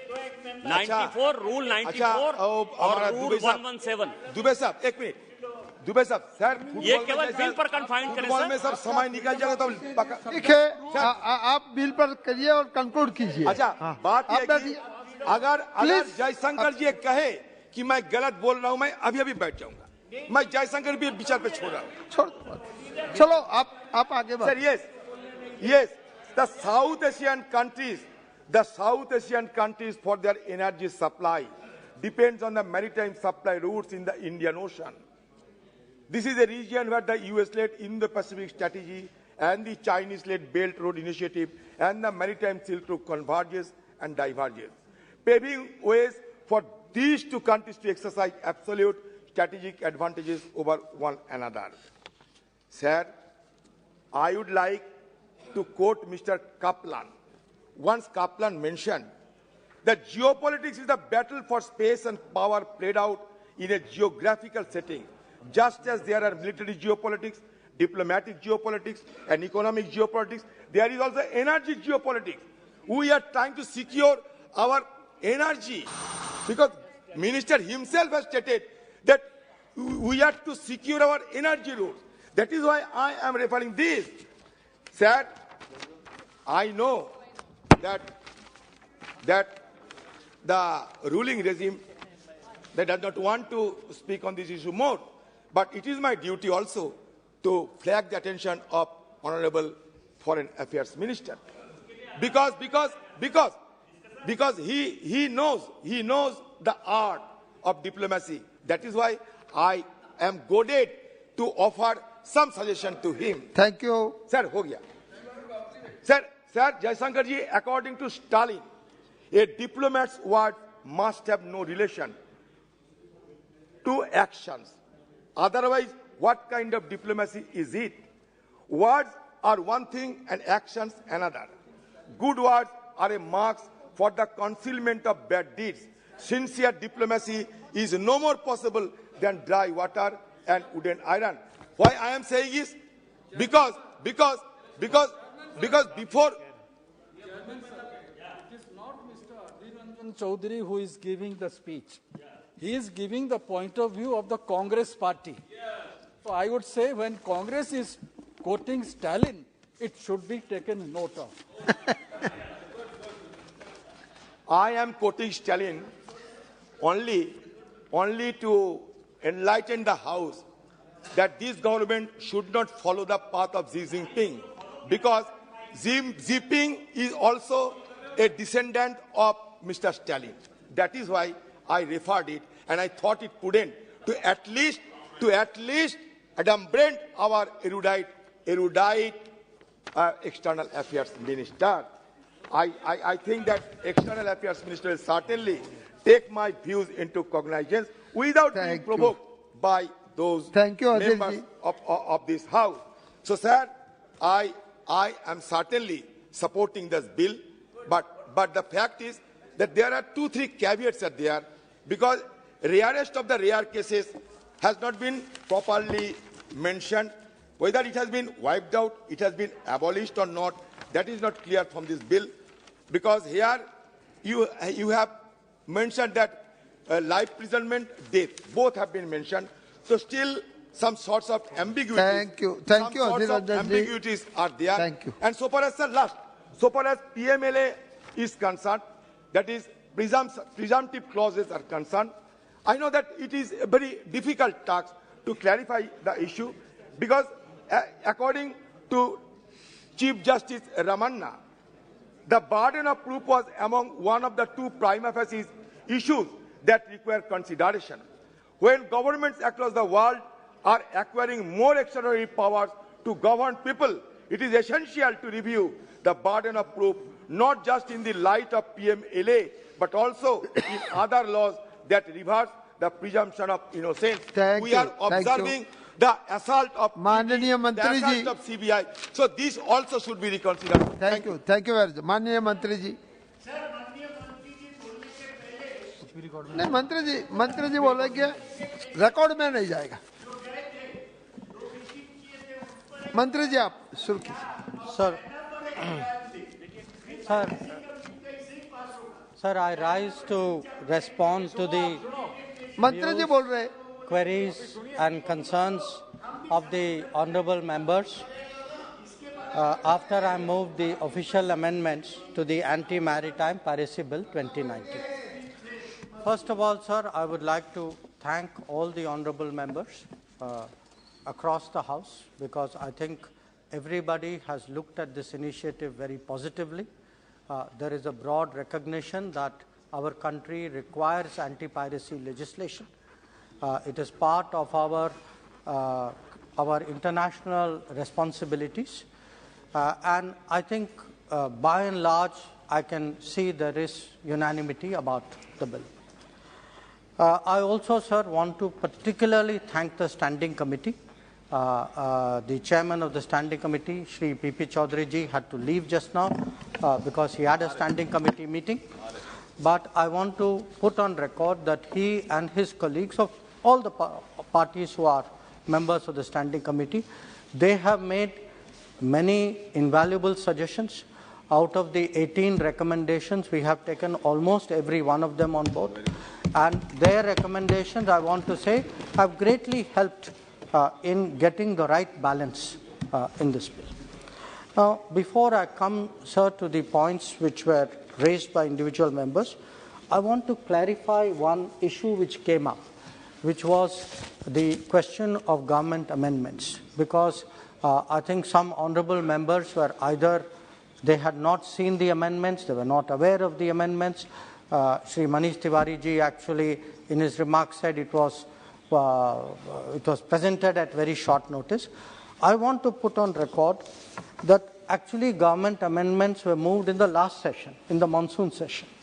They were moved in the business, which is there for the 3rd, 4th and 5th of August, and the amendments were actually uploaded on July 22nd. That was in the last session. In this session, before we had the debate on the bill, there was again an uploading of the official amendments on December 6th. So I want to be very, very clear and on the record that all that has been moved by the government side is very much available to members, and that it was our expectation they would look at it. Now, the interesting thing is, even though some honourable members perhaps could not, for whatever reason, see the amendments, actually almost everything that they said, what the honourable members said, what the standing committee felt, and what is the government amendment, actually converges. So it is not that we are at cross purposes with each other. Actually, most of the House is converging on pretty much the same issues, and I will address some of the issues. Before coming to individual members, sir, I'd like to focus on 3 or 4 common issues or important issues, some of which Shri Adhir Ranjan Chaudhary raised, some raised by some of the other members. And I think the most important of this relates to the death penalty issue. Now, what we have done, sir, is in the bill, under section 3, 4 and 5, there is a range of punishments. There is a range of punishments which have been provided depending on the gravity of the offence and the extent of the culpability. So, for the sake of clarity, let me state that under section 3.1, whoever commits any act of piracy shall be punished with imprisonment, which may extend to imprisonment for life or fine or both. And the official amendment has provided for, has taken from the earlier punishment for life into, which was the only provision, has now actually done punishment, extend to life or fine or both. Regarding death, the provision for death, under subsection 2 of section 3, earlier on there was a provision for death. Now that has been amended as per government amendment to punishment with death or with imprisonment for life, if such a person is committing the act of piracy and causes death or in an attempt thereof. So I want to assure the House Speaker, sir, through you, that the concern that there will be a mandatory death sentence is no longer relevant in view of the government amendment, which actually provides for death or life imprisonment depending on the nature of the circumstances. This is in keeping with the Supreme Court pronouncement, which many honourable members also raised in their remark, which is that death should be rarest of the rare. So that flexibility is there in the amendment to the bill. We have also kept in mind that extradition, many countries will not extradite if there is a death penalty. So that flexibility is also something, and some of the other members also mentioned that in their remarks.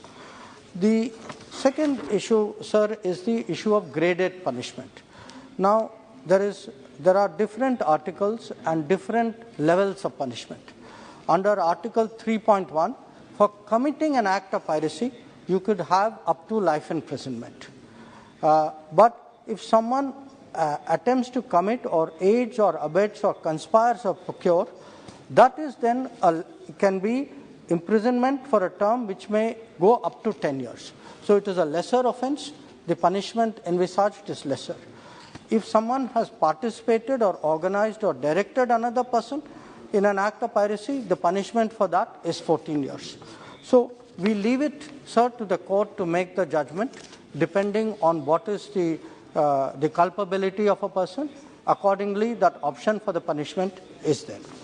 Then, sir, many honourable members raised the issue of the concern about presumption. So I would like to clarify, and this was a point which the Shri P.P. Chaudhary made when he was speaking in terms of the Standing Committee recommendations. It is not an open-ended presumption.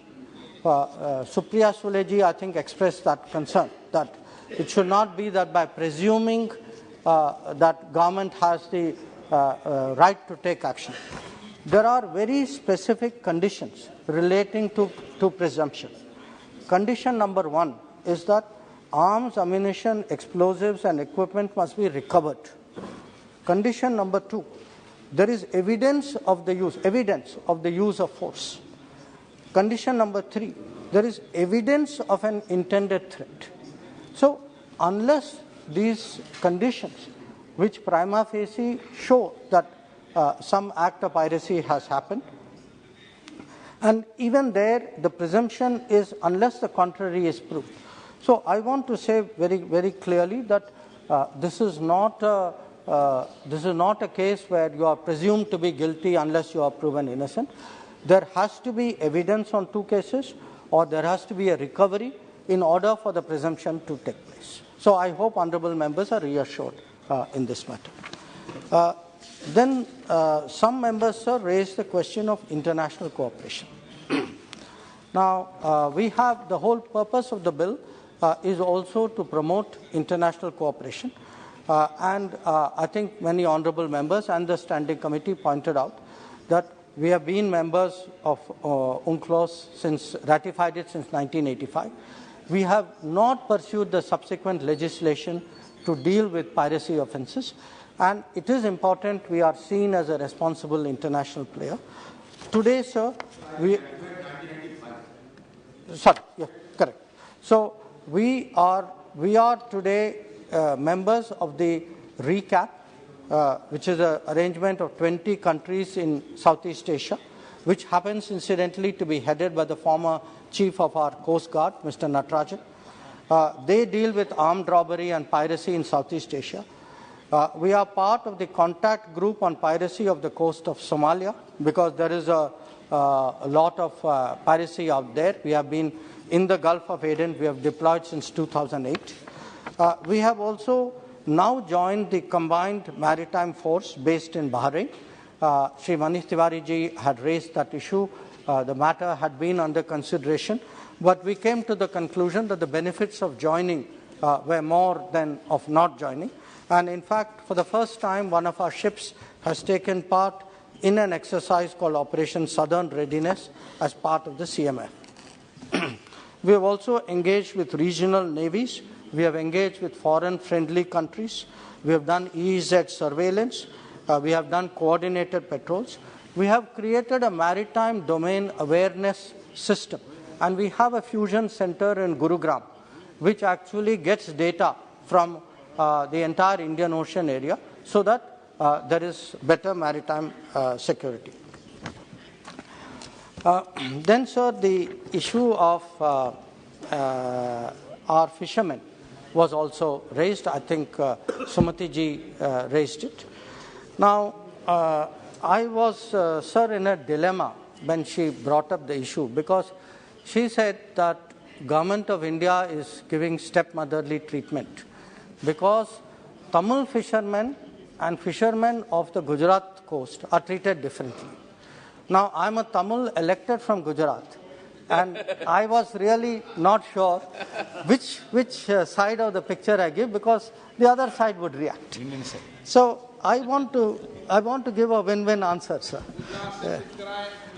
वो तमिल के गुजरात से चुनकर आए हैं। तो sir संसद को मैं ये बताना चाहता हूँ सर, मैं खाली आंकड़े दूंगा, तो it is for the House to judge, and I am taking from 2014 because that is when the Gujarat argument started. So from 2014, the number of Indian fishermen released from Sri Lanka are 2,835. The number of Indian fishermen released from Pakistan, apprehended off Gujarat coast, is 2,165. So 670 more Tamil fishermen have been released after 2014. So I want you to, the honourable member, sir, to be very reassured. There is no stepmotherly treatment. In fact, there is very good fatherly treatment. Yes. And I, sir, want to make a very serious point here. If there is any government, any leader, any prime minister who has given attention to the problems of the Tamil fishermen, it is Narendra Modi. Yes. It is Narendra Modi because we have, during his government, set up a mechanism with the Sri Lankans to take up fishing issues. He has himself spoken to the President and Prime Minister of Sri Lanka on repeated occasions. He has asked me to deal with the Minister of Fisheries and other ministers on this matter. And the fact is, sir, that if today fishermen apprehended in Sri Lanka are being released, let us be clear, they are not released because somebody in Chennai is writing letters. They are released because somebody in Delhi is taking up the matter. So I would not like this to become for us, fishermen are fishermen, please, whether they are in our southern coast, whether they are a western coast, yes, whether they are an eastern coast, we will treat them all equally as our citizens. I would like all members to be reassured on this matter. If I can move on, sir, to my... will be there. So, I can... अभी तमिल और गुजरात संगम चल रहा है, बैठ जाइए.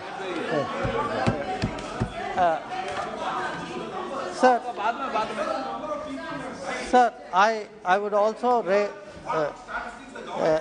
then move to the next issue, sir, which is the issue which many members raised about whether there should be the consent of or consultation with Chief Justices when specifying designated courts.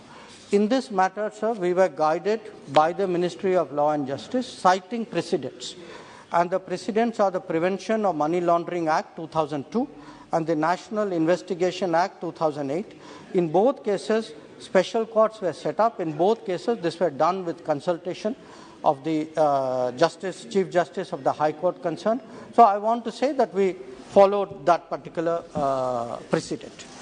Then we came, sir, to the issue of various ministries. I think members wanted to know, have the roles of different ministries been defined? I want to assure them that there are already standard operating procedures and contingency plans. Depending on the situation, Ministry of Shipping has its own plans and SOPs, Ministry of Defence, Navy has its own. And our effort in the Ministry of External Affairs is to coordinate it. So again, I would like the members to be assured that this is being taken care of. Then, sir, I would like to, with those broad remarks, I would like to address some specific concerns which individual members had made. I will start, sir, with Shri Manish Tiwari ji. He had sought an amendment to the title of the bill saying Maritime Anti-Piracy Bill, not Anti-Maritime Piracy Bill. I want to assure him that is part of the government amendment. It has been taken care of. Regarding the Combined Maritime Task Force, I have already spoken about it. We have weighed the pros and cons and decided to become a member. He spoke about what we are doing to ensure greater security in the Western Indian Ocean and Arabian Sea. I want to assure him that we are working with our various partners in the region and our maritime cooperation there has become very much stronger. The death sentence issue I have already dealt with. He had referred to the word, there was a word, sir, in clause 4 on the word counsel, and he felt the word counsel was not the right word. We agree with him. The government amendment has replaced counsel with conspire. Then there was a concern he expressed that under clause 9, Indian nationals on board a foreign ship may have been hurt due to piracy, and we do not have the jurisdiction to try that. So we have removed that provision so that that problem is not there. The presumption issue I have already answered. So in regard to the issues pertaining to the bill, I have responded to the concerns that he has raised. So if I could move move to the issues raised by Shri P.P. Chaudhary. He had raised this issue that at where there should be a replication of word aids and abets and procures. But what I have clarified to him is that 3, 4, 5 envisage different levels of culpability, and the punishment envisaged depends on the seriousness of the offence, and we leave it to the judgment of the courts to actually exercise the latitude which the law gives them in this regard. Then, sir, Shri Brithari Mehtab had raised an issue that the presumption should be confirmed by the High Court within 30 days. Yes. So I would like to clarify to him that the presumption is not an unconditional presumption. The presumption has prima facie evidence. Twice the word evidence is mentioned, once the word recovery is mentioned. So our view is that the designated court will not presume about the commission of the crime without those conditions being met. So I would urge the honourable member not to press his amendment in this regard. The second issue was also regarding confirmation by the High Court. Confirmation by the High Court, sentences of lower courts, confirmation by the High Court is only after the passage of a death sentence. So the process, in any case, the judicial review option is open to anybody who is found guilty under any of these processes. So we do not believe that that is necessary. Then he also raised the issue of legal immunity for acts that are done in good faith. This is a very relevant point. I would like to underline to him that this is covered by two provisions. 11A says very clearly, not all arms and ammunition are by necessary regarded as mala fide, that if the legitimate authority carries it. And secondly, 15.1 refers to authorized personnel who are in pursuance of their duties. So I hope that between those two, it will not be necessary for the honourable member to offer his amendment. He also made the point about international cooperation that I have dealt with in my remarks. Then, sir, Ms. T. Sumati ji had brought up the issue of setting up Sessions Court in Tamil Nadu. The designated court, I would like to assure her, will be set up in consultation with the Chief Justice of the High Court, and logically it would be there in all the coastal states. Regarding the effective coordination mechanism which she referred to, I have pointed out that the SOPs and coordination is being done. Death penalty issue I have already covered. The international cooperation issue, I think again I have already pressed. Role of state governments. She had asked for a clear definition of the role of state governments. I would like to inform her that under Article 6 and subsection Article 10.3, both of them clearly assign a responsibility to the state government, which is that the central government, for purposes of this Act, by notification, confer power of arrest, investigation, prosecution, exercisable by a police officer or any of under this code or any of its officers or any officer of a state government. So the state government has a very clear role in the enforcement of this legislation. I had referred to the Sri Lankan fishing issue, sir. Then she had also brought up Kachativu and expressed concerns regarding Kachativu. So this is a long pending matter, but I would urge the honourable member when she raises Kachativu not to look on this side, but to look on that side. Because I don't think the issue started from this side of the House, sir. This is a long-standing issue.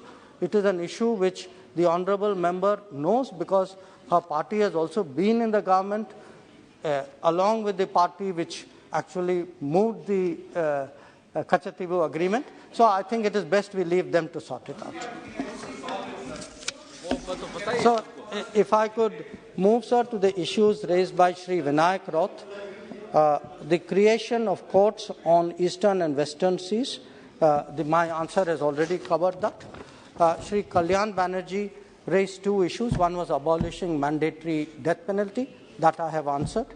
Then creating manpower and capacity for building marine police. I think this is a very important point. It is something which government will certainly take note of and give attention to. Then, sir, Shri Alok Kumar Suman had said that we should have consulted more countries before we drafted the amendment.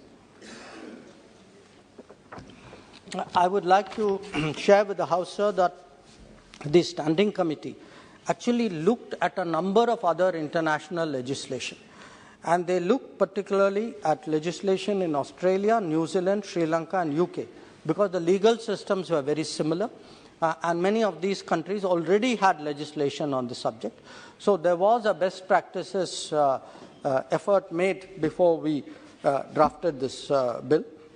Regarding, he has spoken about internal coordination, international cooperation. Both are matters which I have already addressed.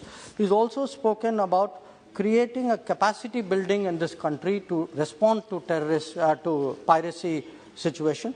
As I mentioned, some of this is already in the making, and certainly this, as with our SOPs and coordination, this will improve. One legal point he raised was whether we should focus on extraditing people of Indian origin who are involved in piracy. Sir, the bill which we have moved along with the government amendment does not provide for differential treatment of citizens of various nationalities. So for us, an act of piracy is an act of piracy. We cannot make a separate reference to PIOs in this regard. We have also, the issue of death penalty is also something he raised, I have addressed.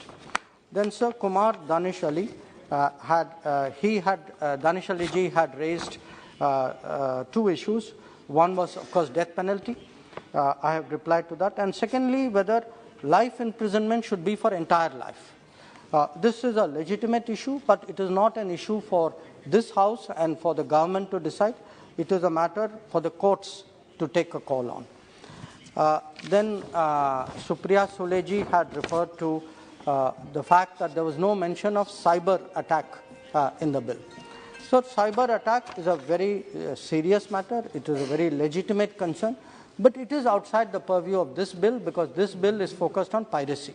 So there are separate legislation and separate efforts underway to deal with cyber attacks, which is a growing concern. So I have taken note of the concern, but I do believe that this is not a matter to be included here. Her concern about presumption of guilt, I have already answered. Then, sir, Shri E.T. Mohammed Bashir ji had moved for one for the fact the definition of the word vessel should be expanded. I believe we have met his requirements through the government amendment. He has also referred to prosecuting pirates irrespective of their nationality. That also under Section 9 has been met. He has spoken about the costs of piracy and how we will counter it. The cost cannot be quantified, but obviously it's a very serious matter, which is why we are moving the legislation. And he has spoken about government responsibility for countering piracy. We take our responsibility very seriously. Defense and Navy have their SOPs. Shipping has its SOP, and we are moving this legislation. Then, sir, Shri N.K. Premachandran ji is, I believe, moving some amendments. His first concern was that with regard to police officer, that it should not be below the rank of a DSP. So in the CRPC, sir, a police officer, even of the rank of SHO, can make arrest. So we have gone with what is the standard CRPC definition. Similarly, the issue of gazetted officer, whether he has sought to insert the word not below the rank of undersecretary. We have actually deleted the word gazetted. We have just kept officer because different states have different practices and we want to respect all of them. And the High Court issued the consulting and consent I have already dealt with. He has spoken about the need for in section 9 to insert the word in writing for a request. That entire section has been deleted in the government amendment, sir, because of the need. We feel that it will, in a piracy situation, it is difficult to communicate with a ship. So we should actually avoid that and leave it for the authorized ship to take necessary action. His point about substituting the word reasonable opportunity for opportunity, the government amendment has taken care of it. Presumption of guilt, I have already replied. Mandatory death penalty, I have already replied. And regarding a ship situation in Nigeria, sir, it's a ship called MV Heroic Idun. I want to, because a number of members raised the issue, I want to inform them that the crew members have been charged on 3 counts. Their case hearing is coming up on 10th, 11th January. We are providing them legal support, we are giving them consular support, and we will do whatever we can to help them in the circumstances. Then, sir, I come to Sri K. Suresh's concerns. One was regarding the area of jurisdiction. I think the amended definition of jurisdiction, which includes EEZ and all waters beyond the jurisdiction of other states, deals with the matter. The issue regarding the imprisonment, I have dealt with as well. As regards the rarest of the rare and death matters, this too is something which I have already addressed. And regarding, he had some concerns about Indian courts not having jurisdiction in some cases. That has been deleted as part of the government amendments. And he was concerned that how does the law treat a foreign government's naval force? And what I want to clarify is that nothing in the proposed bill will apply to a warship or a government-owned ship employed for non-commercial service. So these, sir, were discussed earlier. Today Shri Adhir Ranjan Chaudhary ji also spoke on the bill, sir. One, of course, he was kind enough to note what he called my activities around the world. I appreciate that very much. I want to inform the House, sir, through you, that I was in New York to chair the UN Security Council, which is a matter of great pride for all of India. And the two issues which came up were the reformed multilateralism and counter-terrorism, both, that is UNSC reform and counter-terrorism, both of which are very, very important and subject of national consensus in this House. He referred to the G20 issue. It is outside the purview of the bill, but I want to tell him that this is a moment when the world is looking for Indian leadership. So if the world values India's leadership, I would urge all sections of India, including...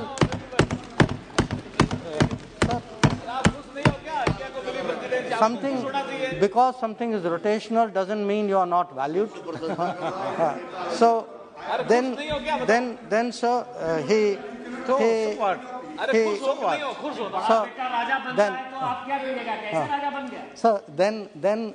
sir, in passing, the honourable member also suggested government is indifferent, he used the word, indifferent to China. So I want to say something, sir. If we were indifferent to China, who sent the Indian army to the borders to defend our borders? If we were indifferent to China, why are we today pressing China on disengagement and de-escalation? Why are we saying publicly that our ties are not normal? So we have no problem if there is political differences, if there is even political criticism. I have heard sometimes that my own understanding needs to be deepened. When I see who is giving the advice, I can only bow in respect. But I think we should not directly or indirectly criticize our Jawans. Yeah. When our Jawans, sir, are standing, sir, our Jawans are standing, sir, in Yangtze, in Yangtze at 13,000 feet. Yeah. At 13,000 feet, they are standing there defending our border. They do not deserve to have the word pitai. The word pitai should not be used for our Jawans, sir. Sir, our Jawans are standing their ground, so they should be respected, they should be honored, they should be appreciated. This is not something which is appropriate. So then, sir, let me come sir, come to the bill. One is the penalty, the graded penalties which apply. The graded penalties apply. There's no confusion out here. For certain offences, death can apply. For certain offences, life imprisonment can apply. Certain offences, 10 years will apply. Certain offences, 14 years will apply. The court will decide which of these offences come under which category. And finally, sir, on the bilateral extradition and bilateral arrangement, I think Sri Adhir Ranjan Chaudhary ji has a very valid point. It is something we have covered under Article 14. I certainly appreciate what he said, that on this issue, the issue of countering piracy, there is a sense of unanimity in the House. So I hope that the entire House will support the bill. एक बात बताइए, माननीय सदस्यगण, माननीय मंत्री जी ने बहुत detail में एक एक व्यक्ति का जवाब दिया है। आपने जो जो इश्यू उठाए हैं, एक मिनट, आपका भी नाम लिया, आपका भी नाम लिया, आपका भी नाम लिया। अब आपके पास एक मिनट, आपके नेता टीआर बालू जी क्या बोलना चाहते हैं आप? You are wrong information. He has misinformed the House. Actually, the Kachati has been ceded. आपको अगर आप ये bilateral agreements of 2 executives only. Now it has not been sanctioned with the Parliament of India, so that it is no way it is legal. So minister has simply passed on the buck to the Congress. So whether it is Congress or BJP or any government of this matter is not a settled one. This geography belongs, Kachativu geography belongs to Raja of Ramnad, who is the king of Tamil Nadu at that time. Okay. Actually, this has been. Mehtab ji, okay. This has been considered by. Sir, Mehtab ji, I fully appreciate. एक minute, Mehtab जी एक minute, बालू जी please एक minute, please बालू जी एक minute please, please. Somebody writes to us. Is somebody, who is that somebody, sir? Somebody is chief minister. He is an elected chief minister. He should mind his word. He should withdraw immediately. This is not fair on the part of external affairs minister. Just to inform. Mehtab ji.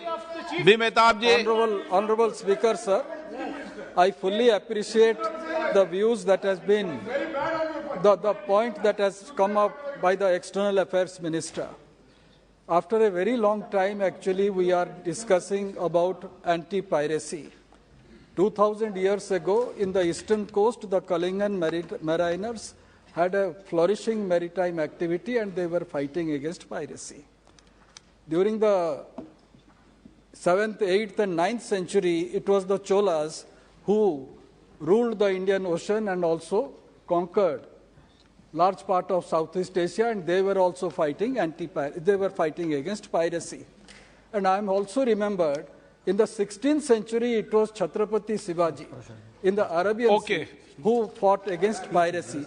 And in Sir, I am coming to that. Sir, in this 22nd century,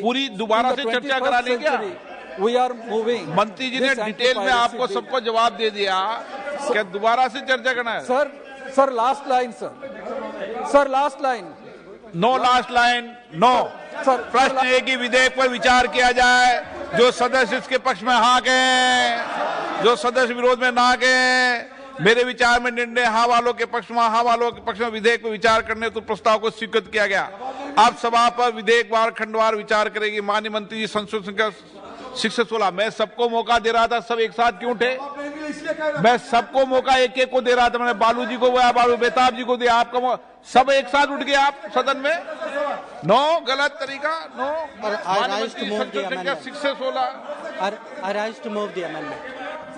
प्रश्न है कि माननीय मंत्री जी द्वारा प्रस्तुत संशोधन संख्या 6 से 16 को स्वीकृत किया जाए, जो सदस्य इसके पक्ष में हाँ गए, जो सदस्य विरोध में ना कहें मेरे विचार में निर्णय हाँ वालों के पक्ष में हाँ वालों के साथ संशोधन स्वीकृता। Please sit down. प्रश्न है कि खंड 2 यथा संशोधित विधेयक का अंग बने। जो सदस्य के पक्ष में हाँ कहें, जो सदस्य विरोध में ना कहें मेरे विचार में निर्णय हाँ वालों के पक्ष में हाँ वालों के पक्ष में खंड 2 यथा संशोधित विधेयक का अंग बने। माननीय मंत्री जी, संशोधन संख्या 17 और 18। Sir, I rise to move the amendment. प्रश्न है कि माननीय मंत्री जी द्वारा प्रस्तुत संशोधन संख्या 17 और 18 को स्वीकृत किया जाए। जो सदस्य इसके पक्ष में हाँ कहें, जो सदस्य विरोध में ना कहें मेरे विचार में निर्णय हाँ वालों के पक्ष में हाँ वालों के पक्ष में संशोधन स्वीकृत हुआ। प्रोफेसर सोगत राय जी, संशोधन संख्या 43। No, moving very much.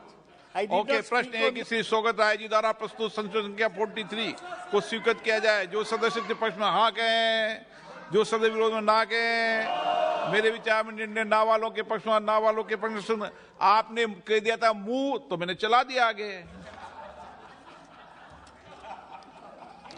आपने कहा मुंह, तो मैंने चला दिया। आप पहले बोल लेते उसके बाद मुंह बोलते तो ठीक रहता। प्रोफेसर साहब आप सीनियर होंगे, लेकिन व्यवस्था का प्रश्न है। प्रश्न है कि खंड 3 यथा संशोधित विधेयक का अंग बने। जो सदस्य इसके पक्ष में हाँ कहें, जो सदस्य विरोध में ना कहें मेरे विचार में निर्णय हाँ वालों के पक्ष में हाँ वालों के पक्ष में खंड 3 यथा संशोधित विधेयक का अंग बने। माननीय मंत्री जी, संशोधन संख्या 19 और 20। I rise to move the amendment. प्रश्न है कि माननीय मंत्री जी द्वारा संशोधन संख्या 19 और 20 को स्वीकृत किया जाए।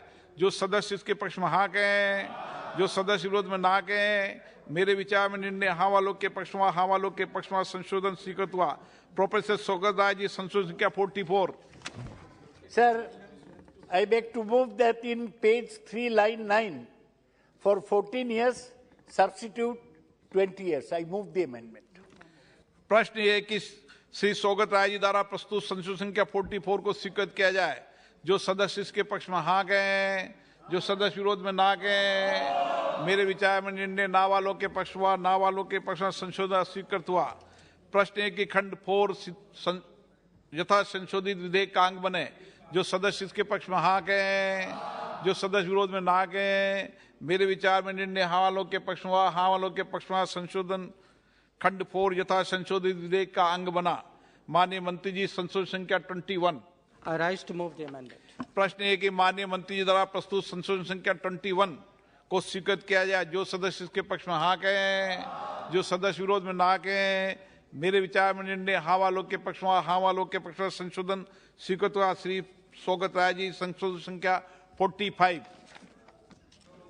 Sir, I beg to move that for 14 years and also be liable to fine, substitute 20 years, and shall also be liable to fine which may extend to rupees 10 lakhs. I move the amendment. प्रश्न है कि श्री सोगत राय द्वारा प्रस्तुत संशोधन संख्या 45 को स्वीकृत किया जाए। जो सदस्य इसके पक्ष में हाँ कहें, आप तो हाँ बढ़ दो सोगत राय जी।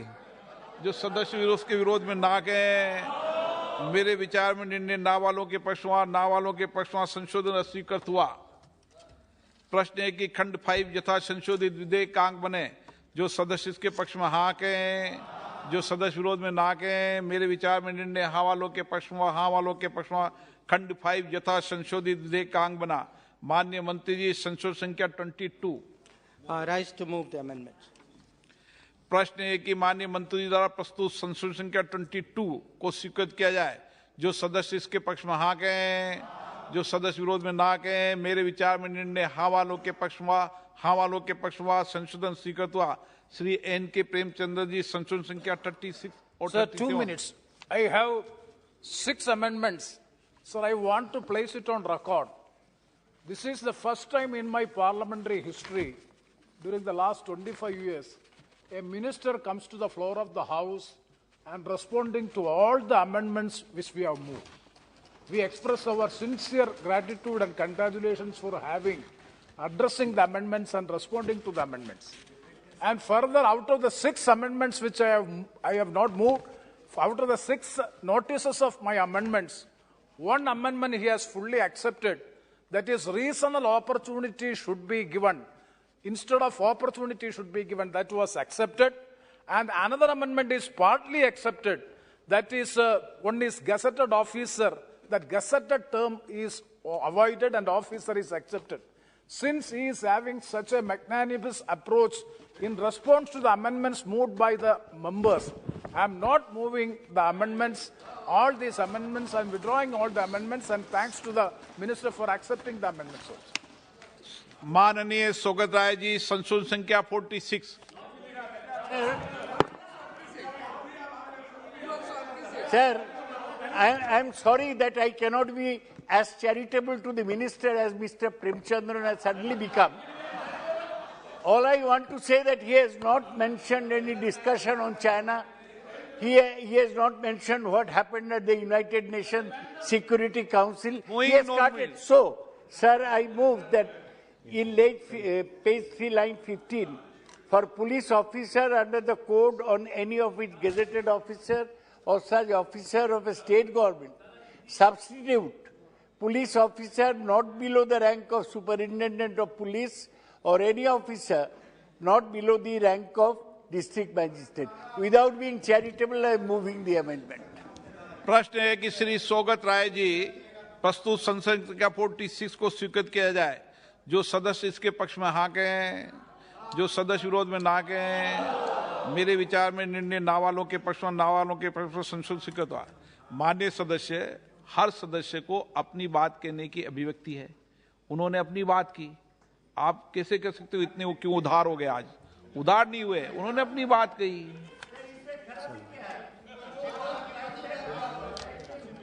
प्रश्न ये कि खंड 6 यथा संशोधित विधेयक का अंग बने। जो सदस्य इसके पक्ष में हाँ कहें, जो सदस्य विरोध में ना कहें। मेरे विचार में निर्णय हाँ वालों के पक्ष में, हाँ वालों के पक्ष में खंड 6 यथा संशोधित विधेयक का अंग बना। माननीय मंत्री जी, संशोधन संख्या 23। Sir, I rise to move the amendment. प्रश्न है कि माननीय मंत्री द्वारा प्रस्तुत संशोधन संख्या 23 को स्वीकृत किया जाए। जो सदस्य इसके पक्ष में हाँ कहें, जो सदस्य विरोध में ना कहें। मेरे विचार में निर्णय हाँ वालों के पक्ष में, हाँ वालों के पक्ष में संशोधन स्वीकृत हुआ। प्रश्न है कि खंड 7 यथा संशोधित विधेयक का अंग बने। जो सदस्य इसके पक्ष में हाँ कहें, जो सदस्य विरोध में ना कहें। मेरे विचार में निर्णय हाँ वालों के पक्ष में हुआ, हाँ वालों के पक्ष में खंड 7 यथा संशोधित विधेयक का अंग बना। माननीय मंत्री जी, संशोधन संख्या 24। I rise to move the amendment, sir. प्रश्न है कि माननीय मंत्री द्वारा प्रस्तुत संशोधन संख्या 24 को स्वीकृत किया जाए। जो सदस्य इसके पक्ष में हाँ कहें, जो सदस्य विरोध में ना कहें। मेरे विचार में निर्णय हाँ वालों के पक्ष में, हाँ वालों के पक्ष में संशोधन स्वीकृत हुआ। श्री प्रश्न है कि खंड 8 यथा संशोधित विधेयक का अंग बने। जो सदस्य इसके पक्ष में हाँ कहें, जो सदस्य विरोध में ना कहें। मेरे विचार में निर्णय हाँ वालों के पक्ष में, हाँ वालों के पक्ष में खंड 8 यथा संशोधित विधेयक का अंग बना। माननीय मंत्री जी, संशोधन संख्या 25 से 28। Sir, I rise to move the amendment. प्रश्न है कि माननीय मंत्री जी द्वारा प्रस्तुत संशोधन संख्या 25 से 28 को स्वीकृत किया जाए। जो सदस्य इसके पक्ष में हाँ कहें, जो सदस्य के विरोध में ना कहें। मेरे विचार में निर्णय हाँ वालों के पक्ष में, हाँ वालों के पक्ष में हुआ। संशोधन स्वीकृत हुआ। प्रश्न है कि खंड 9 यथा संशोधित विधेयक का अंग बने। जो सदस्य इसके पक्ष में हाँ कहें, जो सदस्य विरोध में ना कहें। मेरे विचार में निर्णय हाँ वालों के पक्ष में, हाँ वालों के पक्ष में खंड 9 यथा संशोधित विधेयक का अंग बने। सोगत राय जी, संशोधन संख्या 47, 48। Sir, in page 4, line 9, for a magistrate, substitute a district magistrate or a district and session judge. Page 4, lines 11 to 13, for a whole period not exceeding 15 days in the whole, where such magistrate is a judicial magistrate, and 7 days in the whole, where such magistrate is an executive magistrate. Substitute for a period not exceeding 14 days at a time, and if the judicial authority deems appropriate, the custody may be extended to a maximum of 1 month as a whole. I move my amendments 47 and 48. प्रश्न है कि श्री सोगत राय जी द्वारा प्रस्तुत संशोधन संख्या 47 से 48 को स्वीकृत किया जाए। जो सदस्य इसके पक्ष में हाँ कहें, जो सदस्य विरोध में ना कहें। मेरे विचार में निर्णय ना वालों के पक्ष में, ना वालों के पक्ष में संशोधन अस्वीकृत हुआ। प्रश्न ये कि खंड 10 विधेयक का अंग बने। जो सदस्य इसके पक्ष में हाँ कहें, जो सदस्य विरोध में ना कहें। मेरे विचार में निर्णय हाँ वालों के पक्ष हुआ, हाँ वालों के पक्ष हुआ। खंड 10 विधेयक का अंग बना। श्री बी मेहताब जी संशोधन संख्या 41। Sir, I just need 2 minutes. In this parliament, we have seen French jurisprudence being implemented when this House adopted a bill relating to terrorism. That means a person who is apprehended has to prove that he is not guilty. Similar provision is now being adopted here on presumption, what the minister just now mentioned, that he has to prove that he is not guilty. But this parliament also have adopted a law, had made a law that on allegation people can be apprehended and prosecuted. 498A is purely on allegation. This House has also approved, and it is the prevalent law today. Therefore, after hearing the minister, I am not moving the amendment. Shri TN. Prathapan ji संशोधन संख्या 49। प्रश्न है कि खंड 11 विधेयक का अंग बने। जो सदस्य इसके पक्ष में हाँ कहें, जो सदस्य इसके विरोध में ना कहें। मेरे विचार में निर्णय हाँ वालों के पक्ष में, हाँ वालों के पक्ष में खंड 11 विधेयक का अंग बना। माननीय मंत्री जी संशोधन संख्या 29। Sir, I rise to move the amendment. प्रश्न है कि माननीय मंत्री द्वारा प्रस्तुत संशोधन संख्या 29 को स्वीकृत किया जाए। जो सदस्य इसके पक्ष में हाँ कहें, जो सदस्य विरोध में ना कहें। मेरे विचार में निर्णय हाँ वालों के पक्ष में, हाँ वालों के पक्ष में संशोधन स्वीकृत हुआ। प्रश्न ये खंड 12 यथा संशोधित विधेयक का अंग बने। जो सदस्य इसके पक्ष में हाँ कहें, जो सदस्य इसके विरोध में ना कहें। मेरे विचार में निर्णय हाँ वालों के पक्ष में, हाँ वालों के पक्ष में खंड 12 यथा संशोधित विधेयक का अंग बना। प्रश्न एक खंड 13 विधेयक का अंग बने। जो सदस्य इसके पक्ष में हाँ कहें, जो सदस्य विरोध में ना कहें। मेरे विचार में निर्णय हाँ वालों के पक्ष में, हाँ वालों के पक्ष में खंड 13 विधेयक का अंग बने। माननीय मंत्री जी संशोधन संख्या 30 से 33। Sir, I rise to move the amendment.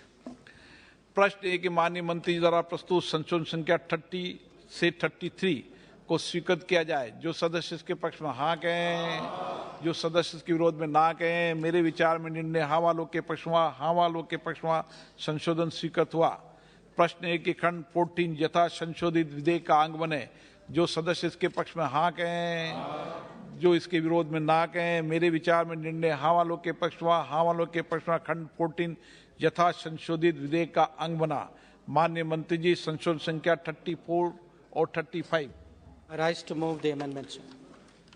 प्रश्न है कि माननीय मंत्री जी द्वारा प्रस्तुत संशोधन संख्या 34 और 35 को स्वीकृत किया जाए। जो सदस्य इसके पक्ष में हाँ कहें, जो सदस्य के विरोध में ना कहें। मेरे विचार में निर्णय हाँ वालों के पक्ष हुआ, हाँ वालों के पक्ष हुआ संशोधन स्वीकृत हुआ।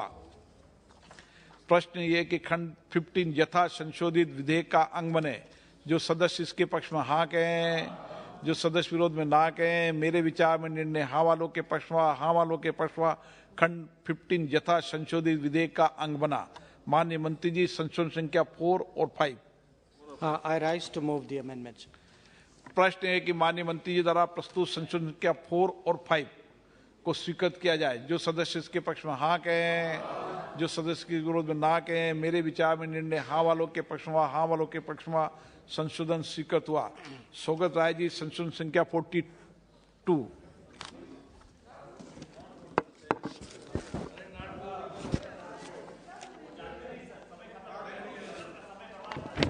सर, मैं संशोधन मूव करने के पहले बताने चाहता हूं कि मैं पहले थर्ड रीडिंग में बोलने का इच्छा प्रकाश किया था, लेकिन मैं कहने चाहता हूं कि एक ही चीज, हम अहिंसा के पक्ष में हैं। ये बिल से आप डेथ पेनल्टी हटा दीजिए, आप पायरेट को पकड़िए, उसको जेल में डालिए, लोगों को हैंग मत करिए। यही मुझे सर इन क्लॉज अगर आपको हिम्मत है, ताकत है तो उसको पकड़िए, जेल में सारा जिंदगी के लिए भेज दीजिए। मत मारिए sir. Sir, in page 2 for lines 3 and 4, please substitute the provisions of this act shall apply to the high seas, which for the purposes of this act includes exclusive economic zones, EEZ, of India. I move my amendment number 42. प्रश्न है कि श्री सोगत राय जी द्वारा प्रस्तुत संशोधन संख्या 42 को स्वीकृत किया जाए. जो सदस्य इसके पक्ष में हाँ कहें, जो सदस्य के विरोध में ना कहें. मेरे विचार में निर्णय ना वालों के पक्ष में, ना वालों के पक्ष में संशोधन अस्वीकृत हुआ. प्रश्न है कि खंड 1 यथा संशोधित विधेयक का अंग बने. जो सदस्य इसके पक्ष में हाँ कहें, जो इसके विरोध में ना कहें. मेरे विचार में निर्णय हाँ वालों के पक्ष में, हाँ वालों के पक्ष में खंड 1 यथा संशोधित विधेयक का अंग बना. माननीय मंत्री जी, संशोधन संख्या 3. I rise, sir, to move the amendment. प्रश्न है कि माननीय मंत्री जी द्वारा प्रस्तुत संशोधन संख्या 3 को स्वीकृत किया जाए. जो सदस्य इसके पक्ष में हाँ कहें, जो सदस्य इसके विरोध में ना, निर्णय में ना के पक्ष में ना कहें. मेरे विचार में निर्णय हाँ वालों के पक्ष में, हाँ वालों के पक्ष में संशोधन स्वीकृत हुआ. प्रश्न है कि अधिनियम सूत्र यथा संशोधित विधेयक का अंग बने. जो सदस्य इसके पक्ष में हाँ कहें, जो इसके विरोध में ना कहें. मेरे विचार में निर्णय हाँ वालों के पक्ष में, हाँ वालों के पक्ष में अधिनियम सूत्र यथा संशोधित विधेयक का अंग बना. माननीय मंत्री जी, संशोधन संख्या 2. I rise to move the amendment. प्रश्न है कि माननीय मंत्री द्वारा प्रस्तुत संशोधन संख्या 2 को स्वीकृत किया जाए. जो सदस्य इसके पक्ष में हाँ कहें, जो इसके विरोध में ना कहें. मेरे विचार में निर्णय हाँ वालों के पक्ष में, हाँ वालों के पक्ष में संशोधन स्वीकृत हुआ. प्रश्न ये कि उद्देशिका यथा संशोधित विधेयक का अंग बने. जो सदस्य इसके पक्ष में हाँ कहें, जो इसके विरोध में ना कहें. मेरे विचार में निर्णय हाँ वालों के पक्ष में, हाँ वालों के पक्ष में हुआ. उद्देशिका यथा संशोधित विधेयक का अंग बनी. माननीय मंत्री जी, संशोधन संख्या 1. I rise, sir, to move the amendment. माननीय मंत्री जी द्वारा प्रस्तुत संशोधन संख्या 1 को स्वीकृत किया जाए. जो सदस्य इसके पक्ष में हाँ कहें, जो सदस्य विरोध में ना कहें. मेरे विचार में निर्णय हाँ वालों के पक्ष में, हाँ वालों के पक्ष में संशोधन स्वीकृत हुआ. प्रश्न है कि विधेयक का पूरा नाम यथा संशोधित विधेयक का अंग बने. जो सदस्य इसके पक्ष में हाँ कहें, जो सदस्य विरोध में ना कहें. मेरे विचार में निर्णय हाँ वालों के पक्ष में, हाँ वालों के पक्ष में विधेयक का नाम विधेयक अंग बने. विधेयक का नाम पूरा यथो संशोधित विधेयक का अंग बने. माननीय मंत्री जी प्रस्ताव करेंगे कि विधेयक को यथा संशोधित पारित किया जाए. Sir, I rise to move that the bill, Anti-Maritime Piracy Bill 2019 with amendments be passed. प्रश्न ये है कि यथा संशोधित विधेयक को पारित किया जाए. जो सदस्य इसके पक्ष में हाँ कहें, जो सदस्य विरोध में ना कहें. मेरे विचार में निर्णय हाँ वालों के पक्ष में, हाँ वालों के पक्ष में प्रस्ताव स्वीकृत हुआ और विधेयक यथा संशोधित पारित हुआ. आइटम नंबर 26 संविधान अनुसूचित जनजाति आदेश चौथा संविधान विधेयक 2022. माननीय मंत्री जी. माननीय अध्यक्ष महोदय, कर्नाटक राज्य के संबंध में अनुसूचित जनजातियों की सूची में संशोधन करने के लिए संविधान अनुसूचित जनजाति आदेश 1950 का और संशोधन करने वाले विधेयक पर विचार किया जाए. के सुरेश जी, माननीय के Suresh ji. Thank you, Honorable Speaker. To be participate the Constitution Scheduled Tribes Order 4th Amendment Bill 2022. The Constitution Scheduled Tribe Orders 4th Amendment Bill 2022 was introduced in the Lok Sabha on December 9, 2022. It seeks to amend the list of scheduled tribes in the state of Karnataka. Honorable Chairman, sir, the Constitution empowers the President to specify the list of scheduled tribes. and the Parliament is vested with the power of modifying the list scheduled tribes so notified under Article 342. The present bill therefore amends the Constitution Scheduled Tribe Order 1950. It seeks to modify the list of scheduled tribes in relation to Karnataka based on the request of the state government of Karnataka to include the Beta Kurba community in the list of scheduled tribes. There are currently 50 communities listed as scheduled tribes in Karnataka.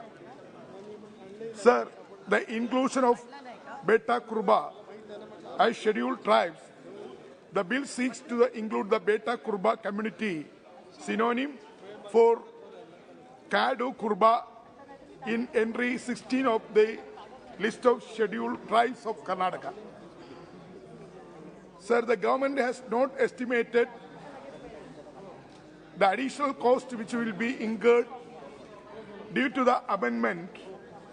All expenditure on the benefits acquired to the people who live in the communities outlined in the bill as part of the ongoing programs for the scheduled tribes welfare shall be included within government allocation budgetary outlay.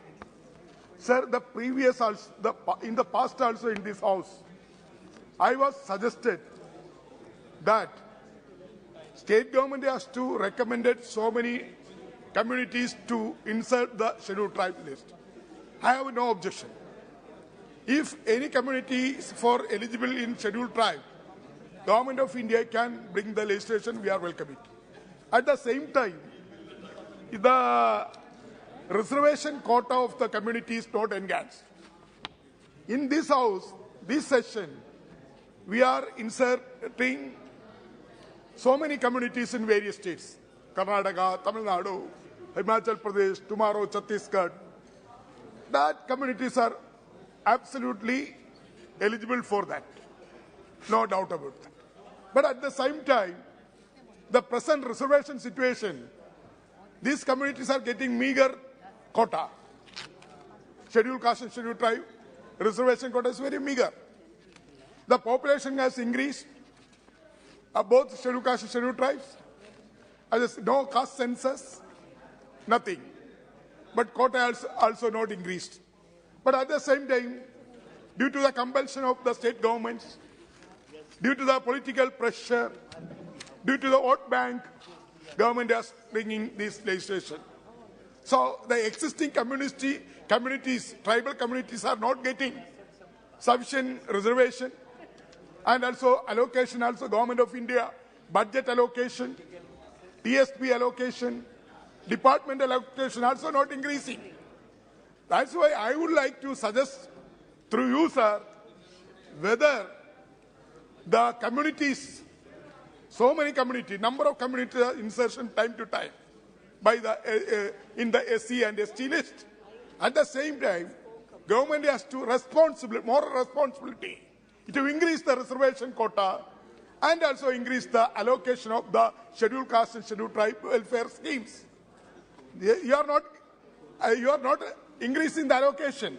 So that's why these two important points I would like to bring Honorable Minister to address this. Sir, what is the budget allocation, sir? Sir, the budget allocation, government has not estimated the additional cost which will be incurred due to the amendment, all expenditure on the benefit people who live in community. I already mentioned here, sir. Sir, the increasing the crime against scheduled tribes. What is the situation? The crime against scheduled tribe communities increased by 6.4% to 8.80 2021, according to the National Crime Record Bureau. At the end of 2021, 12,159 cases of atrocities against ST, including those from year before, were still under the investigation. The conviction rate for scheduled tribes under the Scheduled Tribes POA Act, along with the Indian Penal Code, was at 28.1%. At the end of 2021, 95.4% cases of atrocity against STs were pending the trial. Sir, further violence against Adivasi women had also risen. Women from the scheduled tribes communities account for 15% out of the total case of violence against women. The NCRB report 2021 also provided details on specific rape crimes, such as minor rape cases, attempted rape cases, assaults on women's outrage their mandatory, and kidnapping of women and minors, which collectively accounted for 26.8% of scheduled tribe women. Honorable Chairman, sir, according to the Niti Aayog, allocation for the welfare of scheduled tribe guideline, it is mandatory to allocate an amount that is proportionate to tribal population. However, the allocation in financial year 2022-23 was not proportionate, and the SC and ST budget have a shortfall of 40,634 crore SC and 9.399 crore for ST respectively. The budget for schemes aimed at creating jobs for STs in the Union Budget 2022-23 has been substantially decreased from rupees 889.5 crore last year to 11.3 crore in this year.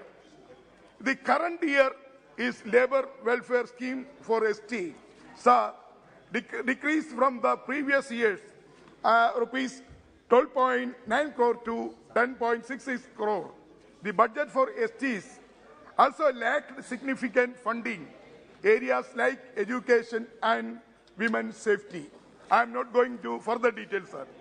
Sir, the BJP-led Karnataka government has time and again prioritized dominant caste issues, leaving many tribal communities to fight for their rights.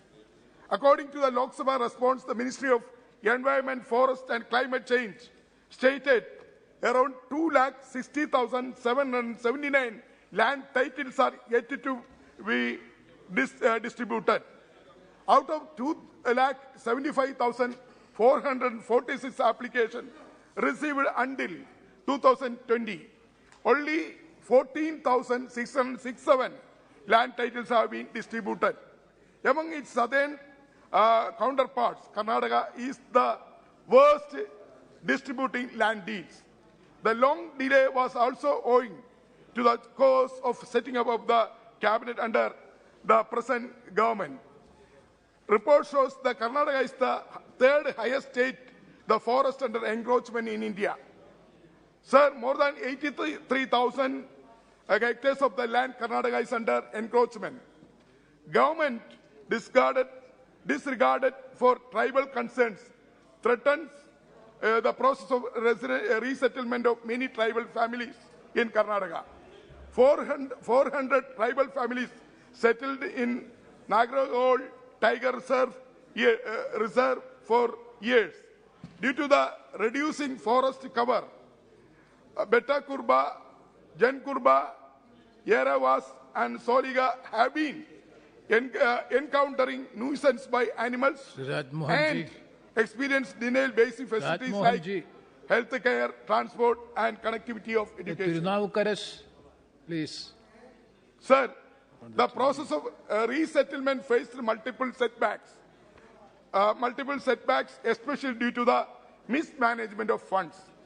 The Karnataka government increased the reservation for scheduled tribes from 3 to 7% in 2022. However, the forest dwellers in some area of the Mysore region, particularly in the district of Mysore and Kodak, tribes that live in the forest, including the Janu Kurba, Kadu Kurba, Betta Kurba, Soliga, and others, do not have access to education or employment opportunity. Therefore, the forest-dwelling tribes are demanding for an internal reservation among scheduled tribes to ensure representation.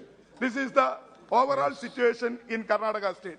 The tribal community is facing several issues. These are the important issues. Sir, I am not going into details. This bill is related to Karnataka. Sir, throughout the country, tribal communities are facing so many serious crises. There are a number of issues, but Government of India is not addressing all the issues. Unemployment, education, and also budget allocation, and health problems.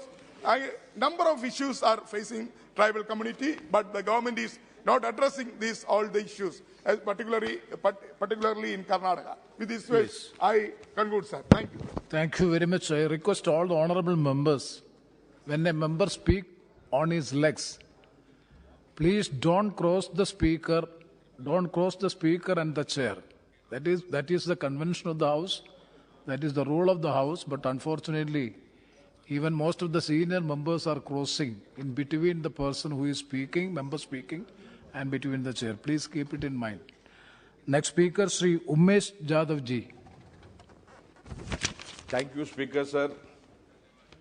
I rise here in support of the Constitution Order Bill 2022 pertaining to Karnataka for the inclusion of Kadu Kurba and Betta Kurba. Sir, I am very happy today because बोलते हैं जहाँ रवि न पहुँचे वहाँ कवि पहुँचे. आज जहाँ आज तक कोई न पहुँचे, आज नरेंद्र मोदी जी सरकार और हमारे बम्बई जी की सरकार पहुँच रही है. आज ये छोटे छोटे समाज जो दुख झेलते आए हैं, तकलीफ झेलते आए हैं आज तक, उनको रिकॉग्नाइज कर आइडेंटिफाई कर हमारी कर्नाटका सरकार, बम्बई सरकार ने काड कुर्बा और जनु कुर्बा को एसटी में अमेंडमेंट करके लाने के लिए रिकमेंड किया है. आज पूरे कर्नाटका की तरफ से मैं शुक्रिया अदा करता हूं, धन्यवाद करता हूं हमारे मुंडे जी को और नरेंद्र मोदी जी को. आज ये ऐतिहासिक काम हुआ है sir. Sir, I want to talk about the Kadu Kurbas. The Kadu Kurba are the tribal people who live in South India. Their names means tribal people of the forest. In the language of Kannada, since the medieval times, they served as the soldiers in the armies of South India. Up until recent times, they collected and sold honey. Honey has their main source of income. They weaved baskets and items from bamboos and another way to get their income. In 1970s, the Kadu Kurba were removed from their forest homes by the Indian government. The trees were cut down for this thing and land cleared for the cultivation. The Kadu Kurba must now work as a day agriculture labor. As low as their previous standard of living was, it has become lower. These days, they suffer from malnutrition, poverty, unemployment, and depression. Their forest homeland was distributed to the business and individual favored by the government. The Kadu Kurba speak Kannada as their primary language. They also speak other regional languages. Sir, Betta Kurba, the Betta Kurba community, which numbers less than 1 lakh and spread across the most backward area, remote area of Mysore, Chamarajnagar and Kodagu district, received the much awaited ST tag by the union government. Sir, today our government of Karnataka, our Bombay ji, has raised the ceiling limit of resolution for ST from 3% to 7%. Many welfare schemes are being undertaken. Sir, there are other issues in Karnataka. Scheduled tribe people are facing. Now, there is one community called as Koli community. Koli community, different names, different regions such as Koli, Kabaliga, Besta, Ambiga, all are the different names of the same community. However, some are in scheduled tribes category. These people, now I should thank to the central government also. These Talwar community is included in scheduled tribe and certificates are being issued. Bombay government has also given the notification to give the certificate for ST certificate for this Talwar Samaj. Sir, however, there are many other issues. This synonymous terminology of Koli Samaj should be considered, and further in future, at the earliest, such amendments should be brought and they should be given ST tag. Sir, at the same time, there is one community, Kurba community, Gonda community. Gonda community of our region in Karnataka, especially in my constituency, their fathers, grandfathers, forefathers, they are Gonda community. They were STs. Their father, grandfather were given ST certificate. Now their children are not being given ST certificate. Though CRCL has recommended to give ST certificate, they are facing lot of difficulties. Now that also I request our Arjun Mundaji through Arjun Mundaji to send the recommendation. The people should not suffer in spite of government orders. A lot of people are suffering from such injustice. Sir, I sincerely request our government of India and government of Karnataka to include all these Gonda community has a scheduled tribe and Kurba Besta community has sir, only 1 minute, sir. Sir, in all India level, Banjara, Lambani community, they are also scheduled tribes in Telangana, Andhra Pradesh. In Karnataka, Banjara community is in scheduled caste. This Banjara, Lambani community, they are spread in 22 states in India, sir. Many states have already recommended for some our ST Lambani community, Banjara community to be included in ST, like Tamil Nadu state, Uttar Pradesh. I request Government of India to consider their request and consider them as ST, and also one special purpose vehicle for these Banjara, Lambani Banjara community to have one special purpose vehicle, special status. If they are not included in the scheduled tribe, at least they should get some benefit. Their economic condition, social condition and education condition, they are very backward. All India level, one special purpose vehicle should be set up. This is my sincere request. I once again thank Speaker sir for allowing me to talk on this issue. Thank you, sir. Thank you. Srimati Pratima Mundo. Thank you, Honorable Chairperson, sir, for allowing me to speak on the Constitution Scheduled Tribes Order, 4th Amendment Bill 2022. Sir, the bill seeks to include Kadu Kuruba and Beta Kuruba tribes of Karnataka into the list of scheduled tribes. So they have been demanding to be included in this scheduled tribe category for the last 30 years. So it is a welcoming step, and I support the decision of the government. Sir, the government has come up with 4 separate bills with the same object for inclusion of scheduled tribes, communities into the list of scheduled tribes. Today is the 4th day.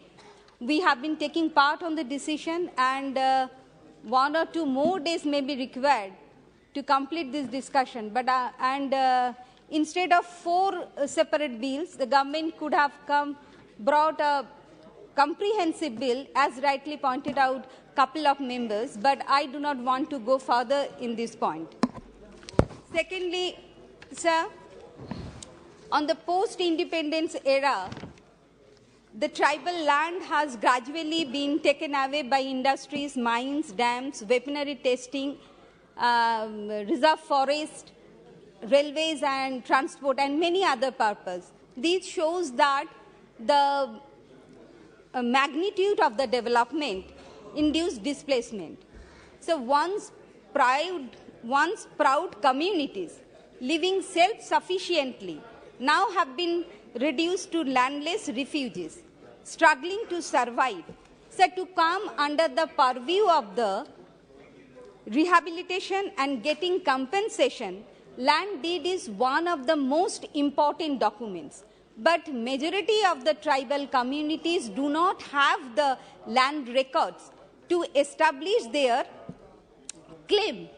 And I would like to know from the Honorable Minister that when does the government intend to resolve these burning issues by giving importance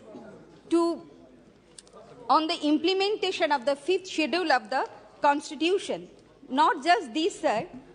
R.V. Chandrasekhar Ramina Heli of Center for Study of Social Exclusion and Inclusive Policy, National Law School of India, University, Bengaluru, who has conducted extensive studies on the rehabilitation and resettlement of tribal communities in Karnataka, informs that village forest committee or Gram Sabhas are constituted in such a manner that no one speaks about the right of the tribals in the forest. This is the scenario of our country, sir, and I request the Honorable Minister to take note on this matter.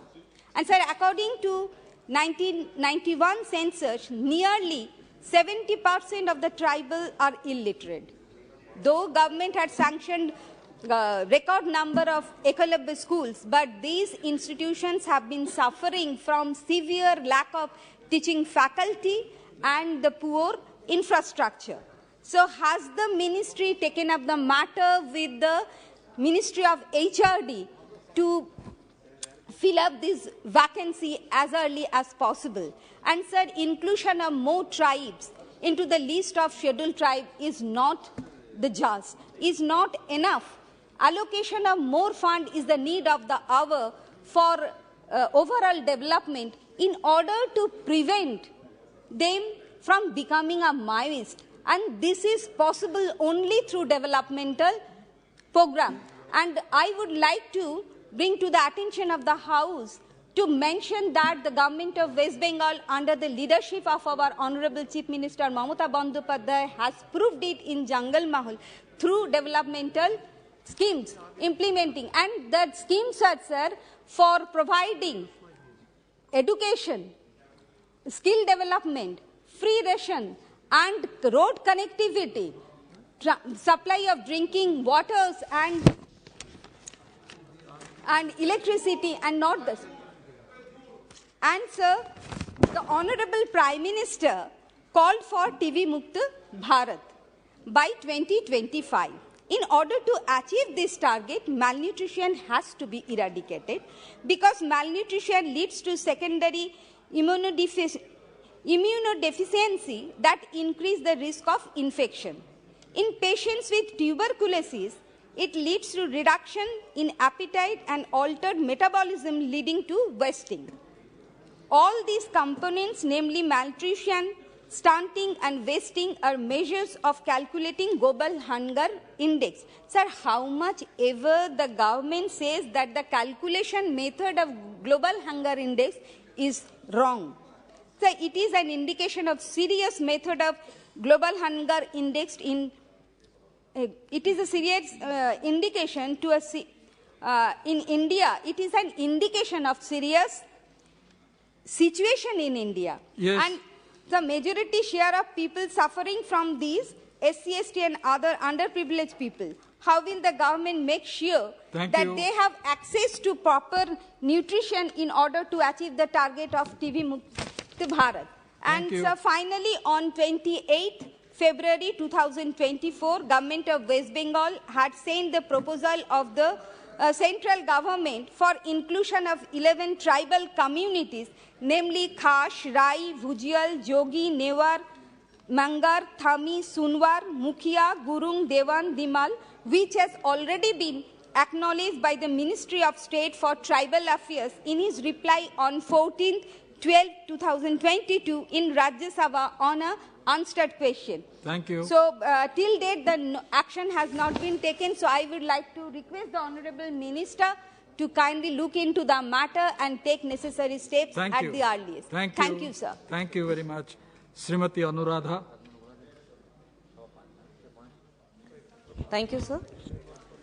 Sir, the bill seeks to amend the Constitution Order 1950 to modify the list of scheduled tribes in relation to the state of Karnataka to include the Beta Kuruba community as a synonym of Kadu Kuruba in entry 16 in the list of scheduled tribes of Karnataka as requested by the state. I would like to thank the Honorable Chair for allowing me to speak on this bill and support on behalf of my party.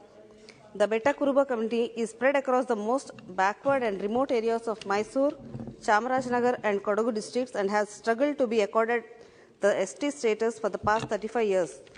Thus, I thank the Union Government to bring forward this bill which provides the community with the much awaited ST.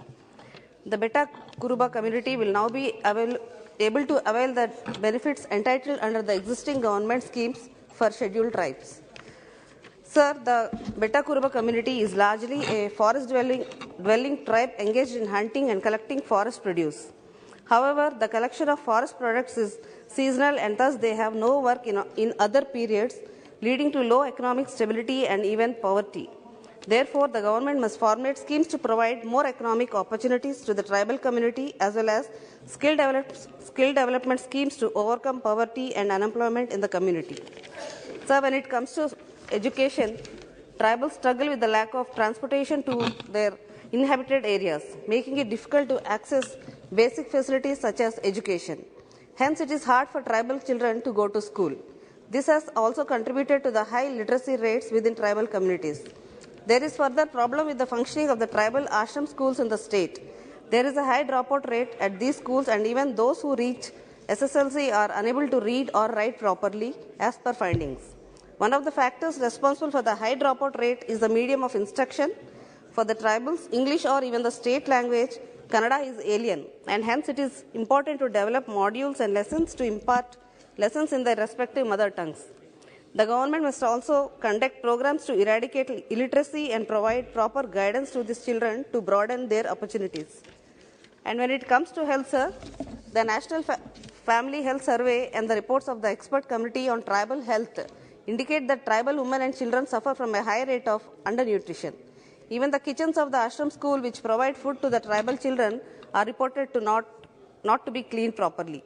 These findings are symbolic of a larger problem with long-lasting effects as malnutrition among those under 5 years of age affects their cognition, learning ability, and even lifelong learning. Given that tribal children are more susceptible to multiple forms of undernutrition than the other groups, the government should address their nutritional challenges to remove any barriers to their development, sir. So, the Beta Kuruba community on other tribal communities live in temporary huts or dwellings. The majority of the community does not have permanent houses. Therefore, it is necessary to provide a permanent settlement to the Beta Kurubas. Government should work on providing permanent housing facilities to tribal communities. Sir, I would like to take this opportunity to highlight some of the successful endeavors undertaken by our state government toward the socio-political and economic upliftment of our tribal communities, sir. The government has worked for the empowerment of tribal women, and pattas were given for the land under the cultivation of tribal farmers. The pattas were issued to tribal people who were cultivating banjar lands. The state also has a dedicated ST sub-plan for funding schemes for tribal people, sir. To reduce the gaps in the development of STs, the government facilitate access to better livelihood and employment opportunities for STs and ensure students reach the higher echelons of the administration.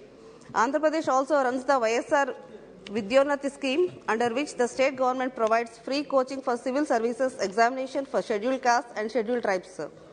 The state's admission into corporate colleges schemes provide admission for meritorious poor students belonging to ST into reputed private junior colleges.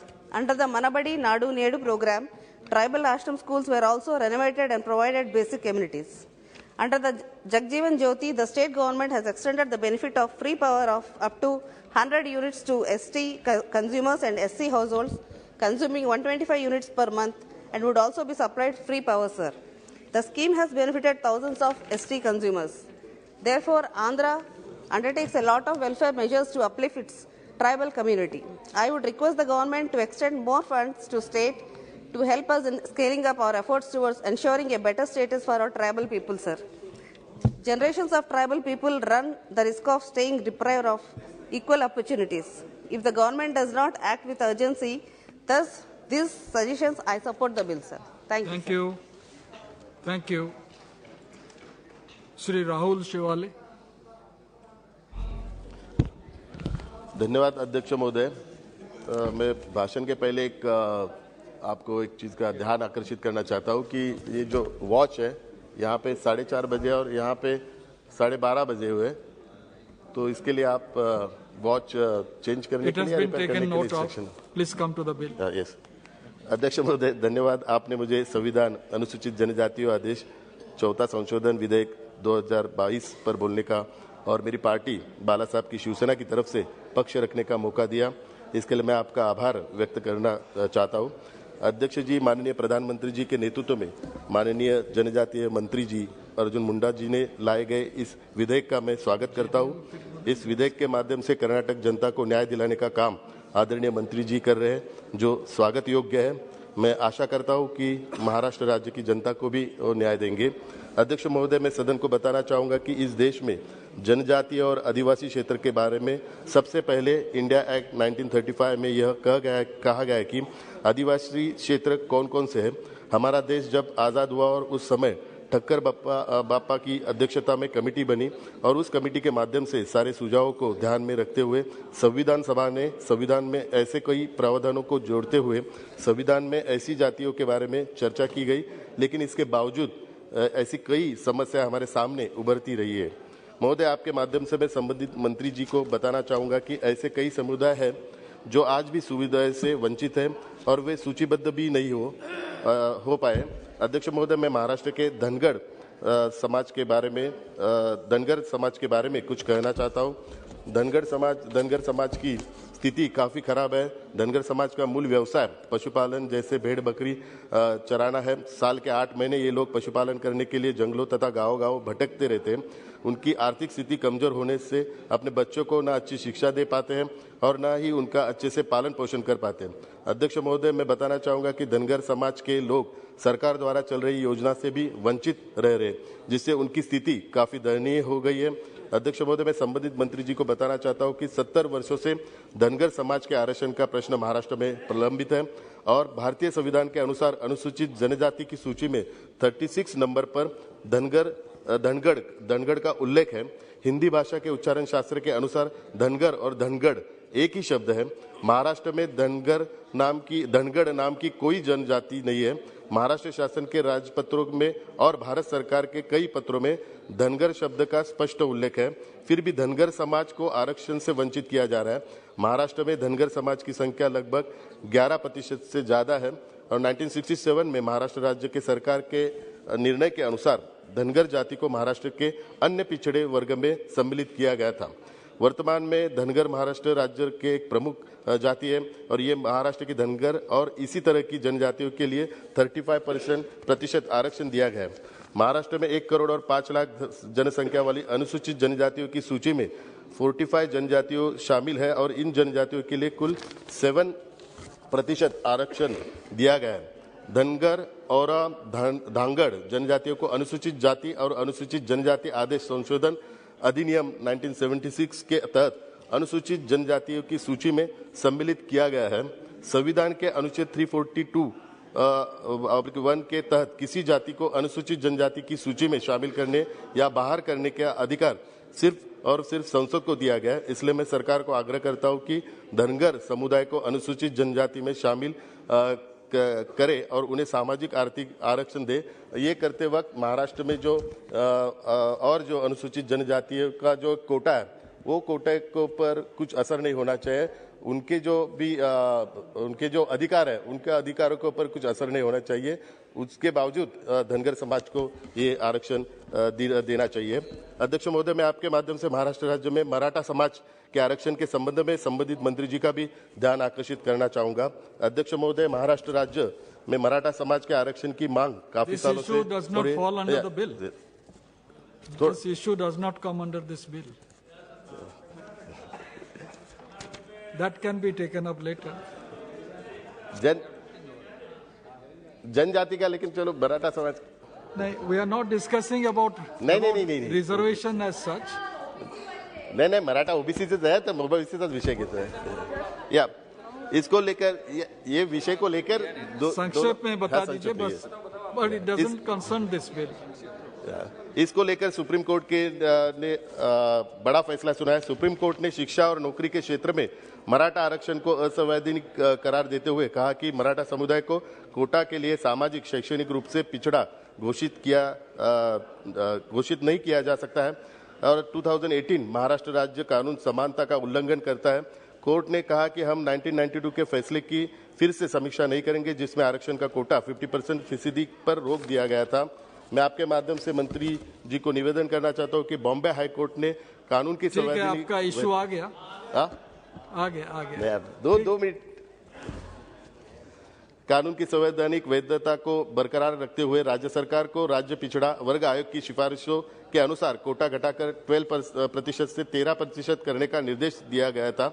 न्यायालय ने यह भी कहा कि सर्वोच्च न्यायालय द्वारा कुल आरक्षण पर लगाई गई 50% की कैप असाधारण परिस्थितियों में पार की जा सकती है और 9 सितंबर को सर्वोच्च न्यायालय ने सामाजिक और शैक्षणिक रूप से पिछड़े वर्ग अधिनियम 2018 के तहत मराठा समुदाय को प्रदान किए गए शैक्षणिक संस्थानों और सरकारी नौकरियों में आरक्षण पर रोक लगाई गई थी। अध्यक्ष महोदय, मैं आपके माध्यम से संबंधित मंत्री जी को कहना चाहता हूं कि मराठा समुदाय राज्य की आबादी का लगभग 1/3 हिस्सा है। अदालत ने यह भी स्पष्ट किया है कि चिकित्सा पाठ्यक्रम में मराठा कोटा के तहत पहले से किए गए प्रवेश प्रभावित नहीं होंगे। इसमें कहा गया है कि जिन लोगों ने इसका लाभ उठाया उनकी स्थिति में खराब नहीं होंगी। महाराष्ट्र अध्यक्ष महोदय, इसके पहले भी सेम ऐसे बिल के ऊपर विभिन्न राज्यों ने उनके यहाँ के प्रॉब्लम यहाँ पे रेज किए हुए हैं, तो आप क्यों प्रतिबंध? Confine your discussion relating to the bill.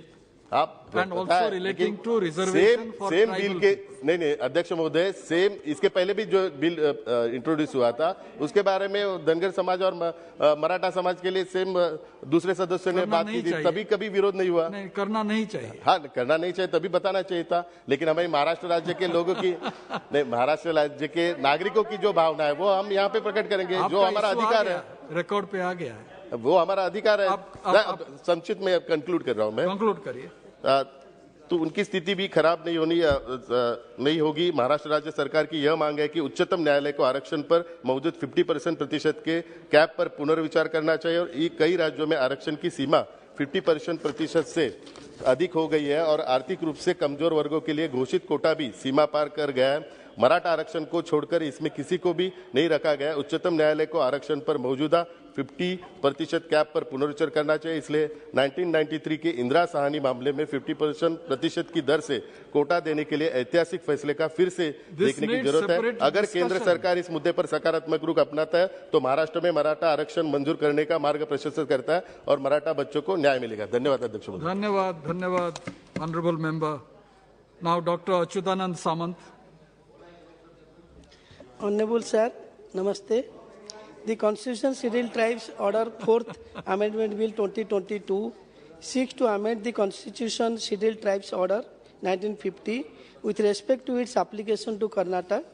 The order lists the tribal communities deemed to be scheduled tribes in states and also union territories. On behalf of my party Biju Janata Dal, we stand to support any bill that is progressive and works towards the establishing a voice for tribal population. I would also like to wholeheartedly compliment the phenomenal steps taken in this regard by Honorable Prime Minister Shri Narendra Modi ji government for the development and respect of the tribal society. I have been working with the millions of tribals members of the tribal community for the last 30 years, and I would highlight two main landmarks that have caused a wave of happiness among the tribals in India. Honorable, a tribal woman, pride of India rising to the highest constitutional post in India. Celebration of birth anniversary of Bhagwan Birsa Munda on 15th November as the Tribal Pride Day or Janjati Gaurav Divas. Coming to my state of Odisha, that has around approximately 24% tribal population. The last 2 decades have been watershed in tribal empowerment in Odisha because of the inclusive pro-tribal policy. Under the Honorable Chief Minister Shri Naveen Patnaik leadership, Odisha has championed several inclusive, holistic, participatory, community-driven, gender and culture-sensitive empowerment and development initiative for tribals. Odisha has achieved a lot for tribals because of its innovative schemes, 5T on education front, pioneer in land rights, cultural conservation.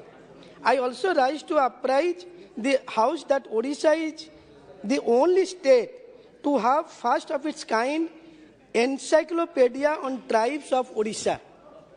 I would also request Honorable Minister to consider the request of our Chief Minister Naveen Patnaik ji over 160 proposals recommended by the government for inclusion in the scheduled tribe list of Odisha. Since 1978, the state government has recommended more than 160 communities of the state to the central government for their inclusion in the ST list of the state with approval of the Tribes Advisory Council. Among these, some are new entries, some others are sub-tribes, subsets, synonymous and phonetic variation of the existing ST communities residing in different parts of the state who are being deprived of the benefits availed by ST, though they have the same tribal characteristics as their respective notified ST. One of them happens to be the Kudmi community in the state, whose population comprises 30 lakhs, live in the districts like Moyurbhanj, Keonjhar, Sundargarh, Baleswar and nearby districts. They are one of the larger groups demanding ST tag for a long time. This shall go a long way in helping these deprived communities by giving them their much needed recognition as scheduled tribes and ensure social justice. Considering these requests is our appeal to Ministry, and we stand with it, and we also support this bill. Thank you very much. Thank you. Thank you. Shri Dileshwar ji. धन्यवाद सभापति महोदय। संविधान अनुसूचित जनजाति की सूची में कर्नाटक के कतिपय समुदायों को सम्मिलित किए जाने के लिए इस विधेयक का मैं समर्थन करता हूं। यह वास्तव में प्रशंसनीय विधेयक है तथा जनहित में है। इसके लिए बहुत बहुत धन्यवाद। मौजूदा समुदाय के कल्याण के लिए जब तक आवंटन नहीं बढ़ाया जाएगा तब तक इन समुदायों का कल्याण नहीं हो सकता है। इसलिए इसके साथ साथ इन समुदायों के लिए आवंटन भी बढ़ाना आवश्यक है। महोदय, बिहार राज्य में कतिपय जनजातियां अभी भी ऐसी हैं, अर्थात अमात, बींद, बेलदार, धानुक, कहार, गंगोत, गोरही, केवट, क्योट, केवर्त, मल्लाह, नुनिया तथा तुरहा, जिन्हें राज्य के अनुसूचित जनजातियों की सूची में अभी तक शामिल नहीं किया गया है। इन जनजातियों के लोग अभी भी सामाजिक, शैक्षणिक तथा आर्थिक दृष्टि से पिछड़े हैं तथा दशकों के नियोजित विकास के पश्चात भी दयनीय स्थिति में जीवन यापन कर रहे हैं।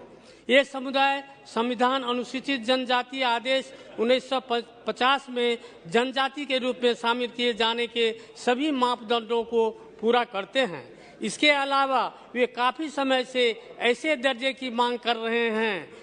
बिहार सरकार भी इन जातियों के लिए इन जातियों को इंफोग्राफिक अध्ययन रिपोर्ट के साथ केंद्र सरकार को अनुशंसा भी प्रेषित कर चुकी है। उसी क्रम में मैं कहना चाहता हूं कि बिहार राज्य के अंतर्गत राजवंशी जाति नागर और चरोस को भी अनुसूचित जनजाति का दर्जा देना चाहिए।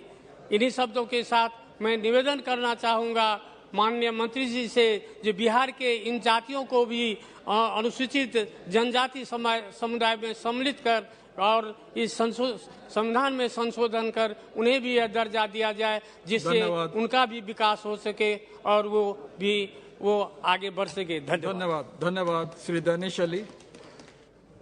धन्यवाद सभापति महोदय कि आपने मुझे आप काफी लेफ्ट को आ गए। जी, मैं आपने बहुत ही सर वो ड्रेस इसलिए चेंज किया कि ये निशिकांत जी का या बीजेपी भाजपा वालों का कोई पेटेंट नहीं है सैफरन कलर पहनना, इसलिए मैं ये पहन के आया हूँ, जानबूझ के पहन के आया मैं। आप लेफ्ट में थे, राइट को आ गए। आप राइटिस्ट हो रहे हैं। Thank you sir. Sir thank you sir.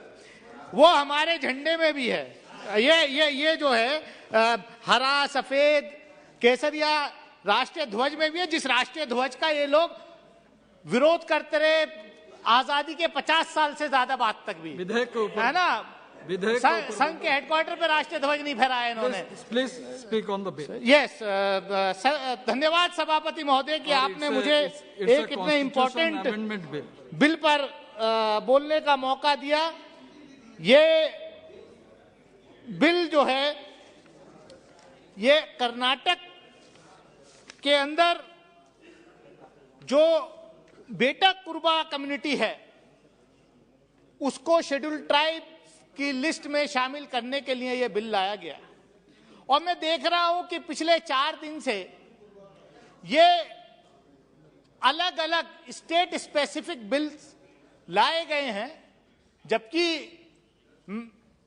Schedule tribal ministry एक कॉम्प्रिहेंसिव बिल भी ला सकती थी, लेकिन उसमें मैं नहीं जाना चाहता। Tribal affairs ministry, tribal affairs ministry उसमें प्रोरोगेटिव में मैं नहीं जाना चाहता। मैं इतना ही कहना चाहता हूं कि आदिवासियों का इस देश की जल, जंगल, जमीन के असली अधिकारी इस देश के आदिवासी कम्युनिटी होती है, लेकिन पिछले कुछ वर्षों से यह देखने में आया है कि जो सरकार के क्रोनी कैपिटलिस्ट दोस्त होते हैं उनको फायदा पहुंचाने के लिए ट्राइबल कम्युनिटी को डिस्प्लेस करके इंडस्ट्री के नाम पर उनको जो है माइनिंग के नाम पर उनको जो है डिस्प्लेस किया जाता है। जो बिल लाया गया है उस बिल के समर्थन में खड़ा हूं। ये पॉइंट ऑफ ऑर्डर जो है निशिकांत दुबे जी, इनकी पार्टी को जब मैं एक्सपोज करने खड़ा होता हूं हमेशा इनको ये बीमारी है, हमेशा खड़े हो जाते हैं। That will be decided by the chair. That is what sir बिना बात डिस्टर्ब करते हैं। मैं सभापति महोदय, ये इनको जो मतलब सच्चाई जो है छुपती है। मैं सच्ची बात कह रहा हूं कि ये जो मौजूदा सरकार है ये आदिवासी विरोधी है। ये जो है जो ट्राइबल्स हैं उनके खिलाफ ये काम करती है, उनको उजाड़ने का काम करती है, उनको लगातार डिस्प्लेस कर रही है। उनको कहीं भी कोई सामन नहीं किया जा रहा। निशिकांत जी बताइए।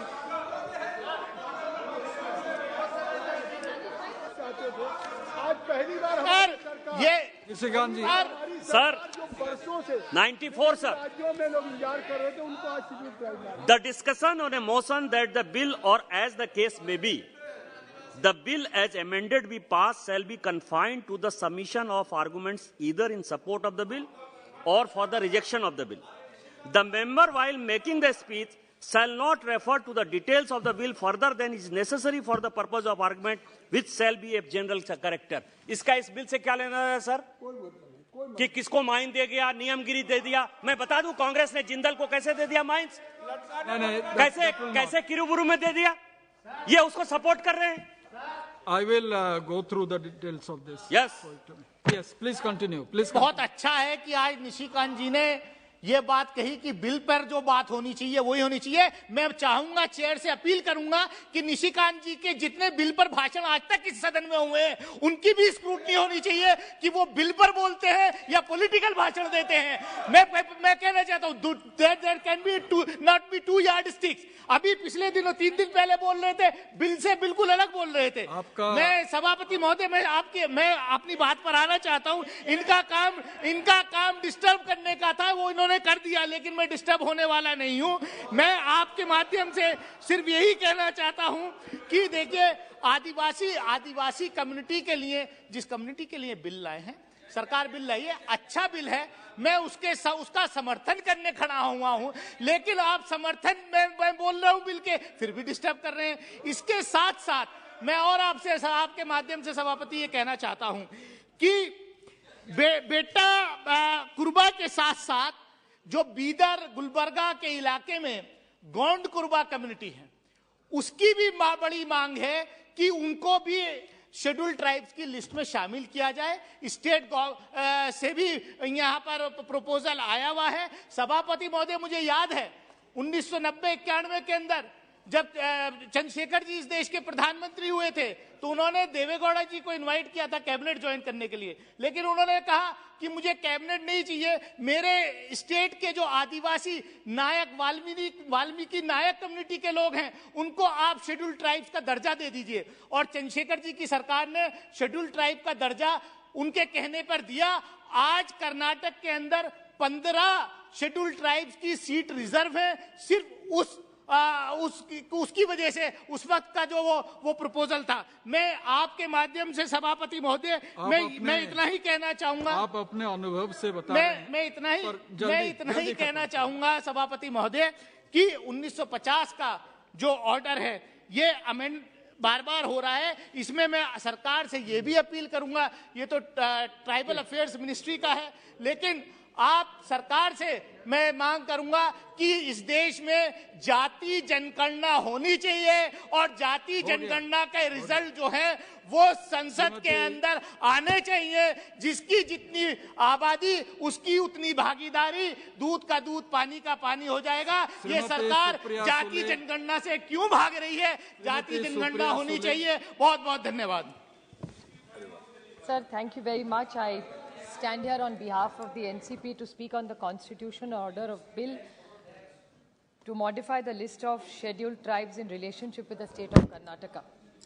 Sir, I come from a state जिस राज्य से मैं आती हूँ, उस राज्य में ऐसी बहुत सारी जाति है जो आज आरक्षण मांग रही है। मैं संक्षिप्त में बोलूँगी इस बारे में, लेकिन धनगर समाज हो, मराठा समाज हो, लिंगायत समाज हो या मुस्लिम समाज हो, ये सारे समाज आज आरक्षण मांग रहे हैं। लेकिन इसमें का धनगर समाज ऐसा धनगर समाज है जो इस बिल विधेयक में आरक्षण चाहता है, जो इस बिल से ही सीमित है। इसलिए मैं मराठा, मुस्लिम और लिंगायत आरक्षण के बारे में नहीं बोलूँगी, लेकिन इस विषय तक ही सीमित रहूँगी। धनगर समाज का जो आरक्षण है, मैं परसों भी मंत्री साहब के साथ 2 बार मैं इस विषय पे बोल चुकी हूँ, लेकिन आज मेरे लिए बहुत महत्वपूर्ण इसलिए है कि ये कर्नाटक के लिए है। कर्नाटक के माननीय मुख्यमंत्री हमारे खिलाफ कुछ भी बोले, लेकिन हम उनके साथ खड़े रहेंगे, क्योंकि मुझे पता है कि ये बिल बहुत उस जाति के लिए बहुत महत्वपूर्ण है। तो आज भी सुबह कर्नाटका में हमारे कुछ मराठी लोग गए थे, जो भारतीय है, कर्नाटक में रहे या महाराष्ट्र में रहे, लोग साथ ही है, लेकिन फिर भी वो जब गए थे, उनकी असेंबली आज शुरू हो रही थी, तो उनको बहुत कुछ अच्छा बर्ताव नहीं दिया, उनका कुछ पेंडॉल वंडॉल था उसको भी निकाल दिया। लेकिन इस विषय को मैं राजनीति नहीं लाना चाहती, लेकिन कर्नाटका का भी हो तो भी हम महाराष्ट्र की तरफ से पूरा सपोर्ट करेंगे इस बिल को, और इस विधेयक पास हो इसकी कोशिश करेंगे। महाराष्ट्र में ये जो बिल है उसके लिए आज की जो ईडी सरकार है वो सर खुद ईडी करते हैं, एकनाथ और देवेंद्र, ये देवेंद्र जी का ही स्टेटमेंट है, मैं मेरा खुद का नहीं, एनफोर्समेंट डायरेक्टली खुद को ईडी बोलते हैं। अच्छा। तो वो ईडी सरकार ने, उन्होंने देवेंद्र जी जब लीडर ऑफ ऑपोजिशन थे तो उन्होंने एक प्रस्ताव रखा था कि जब धनगर समाज हमारी सरकार आएगी तो धनगर समाज, जिसका उल्लेख भी पहले एसपी बघेल जी भी यहाँ थे, पहले बैठे थे, शायद निकल गए, लेकिन निशिकांत जी और एसपी बघेल जी दोनों ने कल या परसों जब डिबेट हुआ था, उन्होंने कहा था कि जिस स्पेलिंग का मिस्टेक है, और जिसमें एक न्यूज़ आइटम भी आया था कि 2014 में जब ये नरेंद्र मोदी जी की सरकार आई थी, उन्होंने एक नया ग्रुप बनवाया था और उसका कोई अधिकारी श्री पांडा जी थे, उन्होंने एक रिपोर्ट बनवाया था और उसमें ऐसा रेफरेंस लिखा है कि अगर there is a spelling change, whether there is any phonetic variation which of the tribes could be considered because of a slight similarity of sound should be considered। तो ये प्रस्ताव ये जब इनकी सरकार आई थी उन्होंने सुझाव दिया था। तो धनगर और धनगर जिसका उल्लेख पहले भी जब निशिकांत जी बोले थे, उन्होंने कहा था कि हर स्टेट में अलग अलग आरक्षण दिया जाता है, तो एक स्टैंडर्डाइज क्यों ना हो। तो जो मंत्री जी महोदय ने हर राज्य से लाया था, हिमाचल का लाया, कर्नाटक का लाया, तमिलनाडु का लाया, तो वैसे इस देश के लिए क्यों ना एक कॉम्प्रिहेंसिव बिल लाया जाए और उसके साथ महाराष्ट्र के बारे में क्यों ना सोचा जाए। उस दिन माननीय मंत्री जी ने एक भी कहा था कि महाराष्ट्र से कोई प्रपोजल नहीं आया था। मैं रिकॉर्ड के लिए कहना चाहती हूँ कि 1978 में एक प्रस्ताव भेजा था जब वहाँ के मुख्यमंत्री जी ने, जो 81 में वापस गया। उसके बाद कोई प्रपोजल नहीं आया। और देवेंद्र जी जब मुख्यमंत्री थे उन्होंने एक स्टडी ग्रुप किया था जिसका रिपोर्ट बहुत से पॉजिटिव नहीं है। तो मेरे ख्याल से महाराष्ट्र सरकार, क्योंकि प्रोसेस जो रखा है उसके महाराष्ट्र सरकार पॉजिटिव नहीं है, तो मेरे ख्याल से महाराष्ट्र सरकार, क्योंकि प्रोसेस जो रखा है उसके महाराष्ट्र सरकार ने वो प्रपोजल दिल्ली भेजना है। तो इधर दो चीजें हो सकती है। There are two ways to solve this problem. Either the Modi government goes by this new Panda report and then you can directly do it, and government of India with their 303 majority can go ahead and give Dhangars their demand, or the other way is that the present government in Maharashtra re-looks at the study, make sure we have another survey freshly done for the Dhangar Samaj which is asking for this reservation, and send it to government of India and get it done. So if this is these are two options which the government has, so I request the honorable minister to kindly consider it. बहुत सालों से मांग हो रही है, तो इन धनगर समाजों को न्याय ये सरकार देगी, इतनी हमें अपेक्षा करते हैं sir. Thank you very much. अपीर गांव। Thank you honourable chairman sir. आज मैं कॉन्स्टिट्यूशनल अमेंडमेंट शेड्यूल ट्राइब 2020 को मैं समर्थन करने के लिए खड़ा हूँ। यहाँ कॉन्स्टिट्यूशन अमेंडमेंट इस अमेंडमेंट में 1950 clause 26 and article 366 and article 342 इसको बदलाव लाके कर्नाटका गवर्नमेंट ने जो रिकमेंड किया, हमारा अपना बेटा कुरुबा ट्राइब्स को इंक्लूजन्स के लिए जो यहाँ बिल लाए हैं, मैं tribal affairs ministry Arjun Munda बोरे भाई को भी मैं तारीफ करता हूँ। और यहाँ दानिश साहब हमारा वो जा रहे हैं बोरे भाई, इन्होंने एक बात कहा था यहाँ कि ये एंटी ट्राइबल है। चेयरमैन साहब, मैं ये कहना चाहूँगा, नरेंद्र मोदी जी का नेतृत्व में राष्ट्रपति ट्राइबल हो सकता है, और जनजाति गौरव दिवस देश भर में मोदी साहब और अर्जुन मुंडा साहब करवा सकता है, तो ये एंटी ट्राइबल बिल हो नहीं सकता है और एंटी ट्राइबल हो नहीं सकता। तो मैं ये कहना चाहूँगा, ये मेरा चेयरमैन साहब, मैं ये कहना चाहूँगा, ये बेटा दानिश साहब एक मिनट, मैं चेयरमैन साहब मैं कहना चाहूँगा, आज 75 इयर्स इंडिपेंडेंस हुए हैं, उस समाज को मैं मुबारक देना चाहूँगा। आज इस बिल का माध्यम से बेटा कुरुबा ट्राइब जो है, आज 75 इयर्स का बाद ही एसटी स्टेटस मिलेंगे। ये कितना दुख भरी कहानी है। आज देश भर में हर प्रदेश में ऐसे ट्राइबल है जिसको अभी तक कॉन्स्टिट्यूशनली हमने रिकॉग्नाइज नहीं दिया गया था, लेकिन मोदी जी का नेतृत्व में, अर्जुन मुंडा साहब का नेतृत्व में आज देश भर में अरुणाचल से लेके यूपी होते हुए आप कर्नाटका, तमिलनाडु, हिमाचल, छत्तीसगढ़, सारा प्रदेशों में उन ट्राइबल लोगों को राइट मिलेगा जिसको कॉन्स्टिट्यूशनली मिलना चाहिए था। लेकिन it is not too late to start a good beginning. Modi सरकार ने और हमारा अर्जुन मुंडा साहब ने जिन जनजातियों को स्टेटस दिया जा रहा है, इसमें मैं मंत्री जी को भी मैं मुबारक देना चाहूँगा।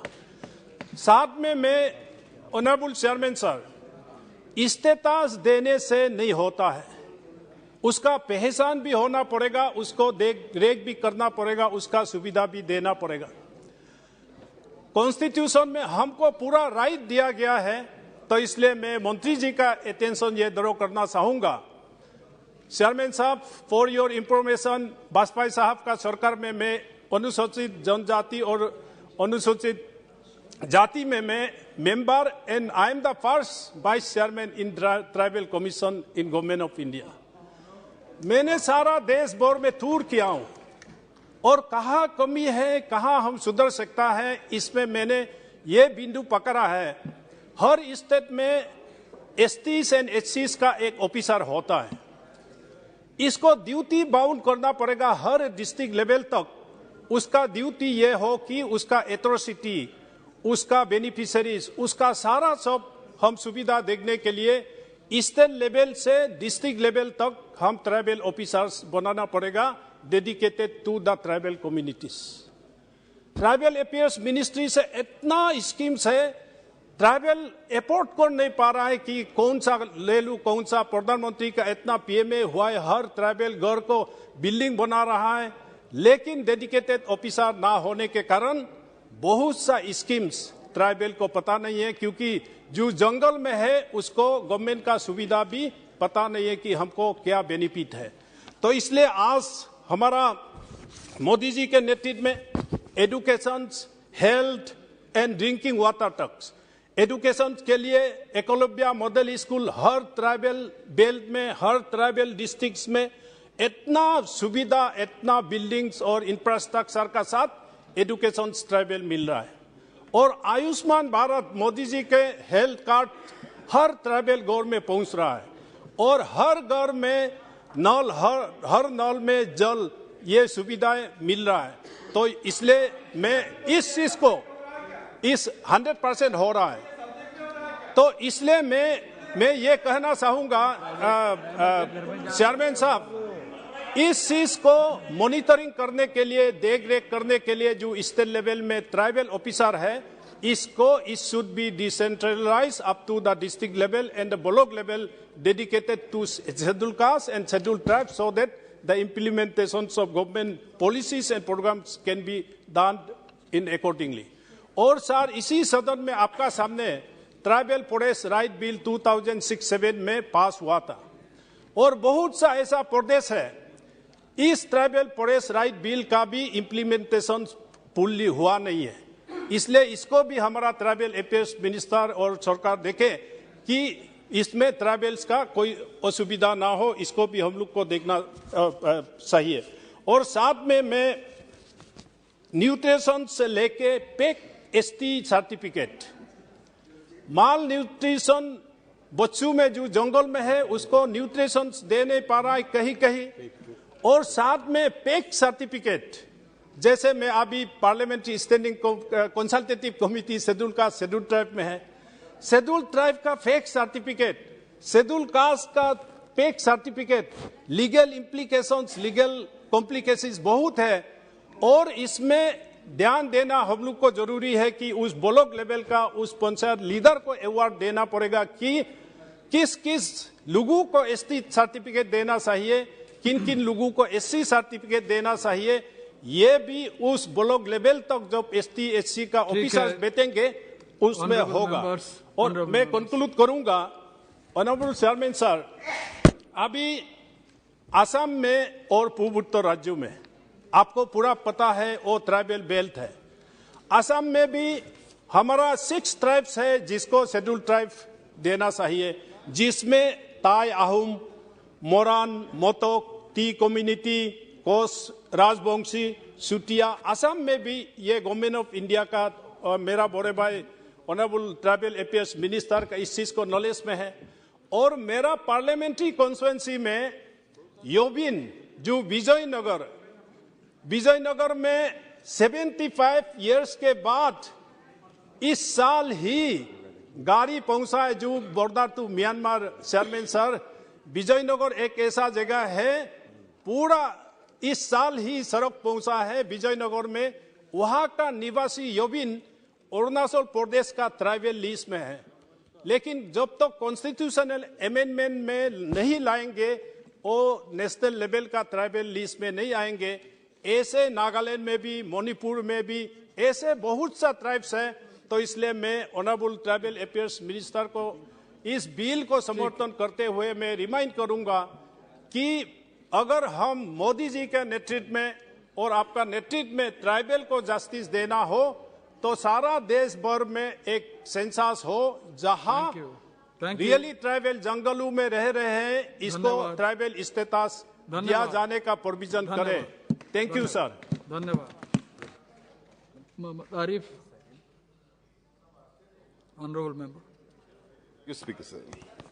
Before entering into the discussion on the bill, I wish to draw your attention, please. Honorable Speaker, sir. The wall clock is misleading all the speakers and the August House. You may please give direction to correct it.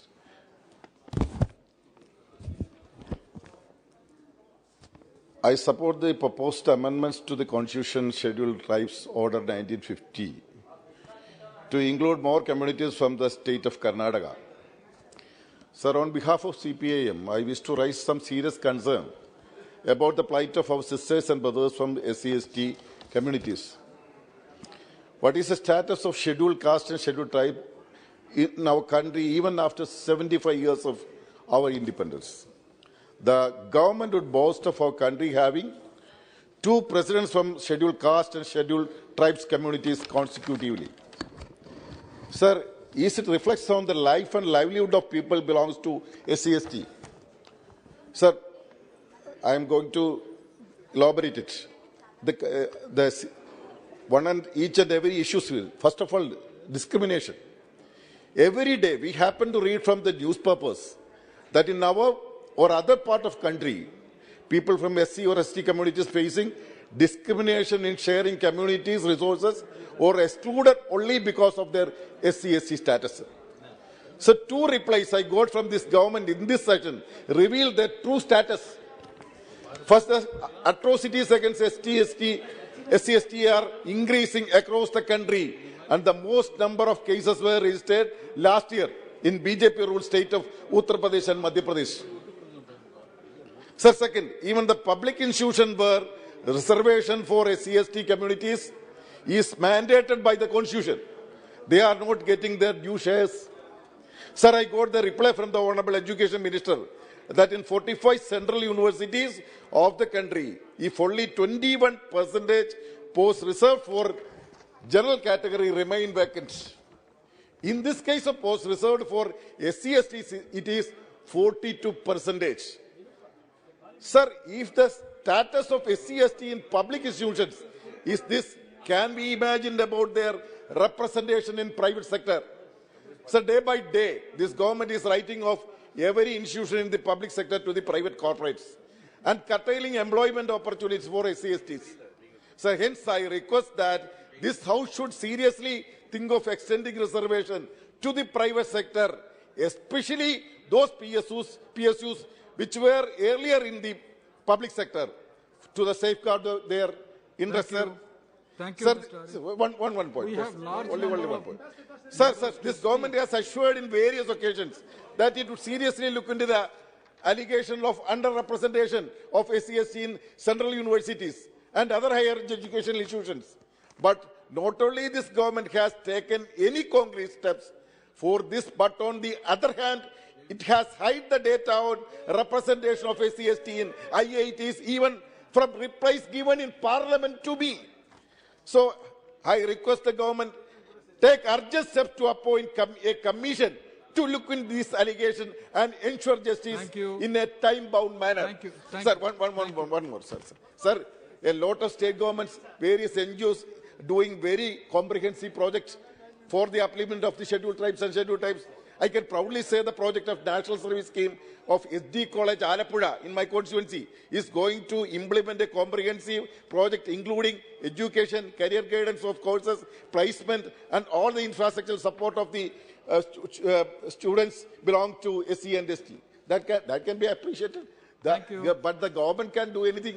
So the government can't do anything. So I want again and why I want to urge upon the government to appoint a commission to look into these allegations of the ensure justice. Thank you. Honorable Chairman, thank you for giving me an opportunity to participate in the debate on the Constitution Scheduled Tribes Order 4th Amendment Bill 2022. Sir, there can be no disagreement with the proposition that wherever government finds a community to be similarly circumstanced as a scheduled tribe community, to enlist that community in the category of scheduled tribe. But that would remain an idle formality unless there is an attitudinal shift. There's a shift in the approach, and that shift in the approach is not visible. All this exercise is reduced to a cosmetic exercise. I mean, these additions are made for political reasons without intending any benefit for the communities that are proposed to be enlisted, proposed to be added to the list of scheduled tribes. Sir, the change in the shift in the approach is not visible. What has been recently done is that there has been the allocations for pre-matric scholarship have been slashed down. The scholarships that were meant for the weaker sections, unaided sections. And whatever the Maulana Azhar National Scholarship, which enabled a large number of students to have access to the higher education. So had government been honest about the effort to come to the rescue of these unaided segments of society, it would not have embarked on such an exercise whereby it reduced the number of scholarships and slashed down the amount. Sir, the fact remains that the scheduled tribes continue to have no access to health care, have no access to education, and have no access to the means of employment. So, in case of Jammu and Kashmir, we have a good population of ST population. And what we see is that only an addition has been made in name. The population continues to have no access to the education. The most of the school dropouts are from that community, and most of the shadow areas, surprisingly the shadow areas where we don't have connectivity at all, not even telephone connectivity, not net connectivity, are from the areas which are inhabited by the scheduled tribe. Resultantly, what happens? The ST community children do not have access to the digital education, have not access to the online education, and a large number of students are deprived of the concession that is availed of in urban areas, in other segments of the population. And so, resultantly, most of the dropouts are from this community, out of schools, students are from this community, and come to the healthcare. Sir, we have least healthcare facilities available to this community. No access to the healthcare. So what is point in making additions when you don't intend to ameliorate their lot or do make any significant changes in their lifestyle? In the access, so it will not just one. It will remain. Just see these communities continue to be at the bottom of the barrel, and the experience tells us that these remain only cosmetics. I would request the Honourable Minister to do something to, in real terms, ameliorate a lot of this community. And make the additions. We don't oppose as it. we have large number of members to speak. Just 1 minute. One minute. Just half a minute. Half a minute. We don't oppose the additions. Let the communities be enlisted if you have on an objective. You have raised a very valid point. But make it meaningful. The exercise is meaningful. You have raised a very valid point. When you don't intend to do anything good for the community.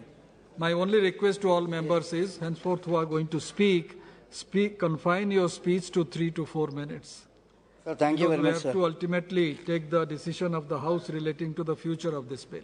Sir, thank you very much, sir. Sir, I support this bill. This is in accordance with the provision of Constitution 342. Sir, now in Karnataka, already 50 tribes set of tribes are there. In addition to that, this also is coming. It's okay. That's inevitable. Sir, my point is only this. For exclusion and inclusion from the list, it's a cumbersome process. That's a cumbersome process. Most of the speakers were saying about the necessity of what is called a comprehensive legislation. And this process is delay bound also, sir. So what I am suggesting is a comprehensive legislation will have to be enacted. Second thing is, sir, population-wise, we all know 8.6% of the total Indian population that is tribes. Sir, we were discussing what exactly is the problem. This list, of course, okay. By just getting an entry in the list won't serve the issues. Backwardness, that is there. Geographical kind of isolation, literacy, health-related activities, all these things are, if you verify all the yardstick, they are in a very poor condition. So government have come forward to have some welfare measures for them. Good, that is up to an extent it is very good. They have formulated various welfare schemes for the upliftment of these STs. Post-matric scholarship, our scholarship in the national level, and for fellowship, and subsidy, concession for loan for the students. These kinds of things are there. But we have to verify, sir, whether all these schemes are effectively working or not. In the record, it may be okay. But whether they are enjoying that, whether there are any middlemen in between that, all these points will have to be discussed in details. So what I'm saying is, we have to ensure that all these welfare schemes are properly done. With regard to the scholarship, pre-matric scholarship was governed by Ministry for Social Justice and Empowerment plus Ministry for Tribal Affairs. Why you have stopped it? What benefit you are going to get out of it? See, they were all worried about that. Still, I request you, you must rethink this kind of thing. Don't disturb that kind of backward section of the society. That is my humble submission. Then, sir, other thing, they are exploited in many ways, sir, because they have no education. That is there. So, I'm coming, sir. I'm coming, sir. And one important thing I would like to say, sir, preservation of their culture and identity. Sir, that is not their own case. That is the asset of the nation. So yes, what I'm strongly appealing is to preserve the cultural and identity kind of things. There are also some kind of adulterations going on. Government should be very clear. Government must have a vision on that. That is my humble submission. Thank you. Sir, Thank by you. concluding, I would like to say only that they are poor people, backward like anything. Their sounds will have to, their voice will have to be regarded. With this few words, sir, I conclude. Thank you very much. Thank you. Shiv Kumar Udasi. Very true. Sir, thank you very much for giving me this opportunity to speak on this bill. A bill, namely the Constitution Scheduled Tribes Order 4th Amendment Bill 2022, to further amend the Constitution Scheduled Tribe Order 1950 in relation to the state of Karnataka to include Betta Kuruba community as synonym of Kadu Kuruba at serial number 16 in the list of STs of Karnataka was introduced in Lok Sabha on 9/12/22, sir. Now it has come up for the consideration in the Lok Sabha today, sir. On behalf of people of Karnataka, I thank Honorable Prime Minister Narendra Modi ji and Arjun Munda ji, and also the Chief Minister Basuraj Bommai ji for having this bill passed in this Parliament today, sir. Sir, I will be very brief because the constraint of the time.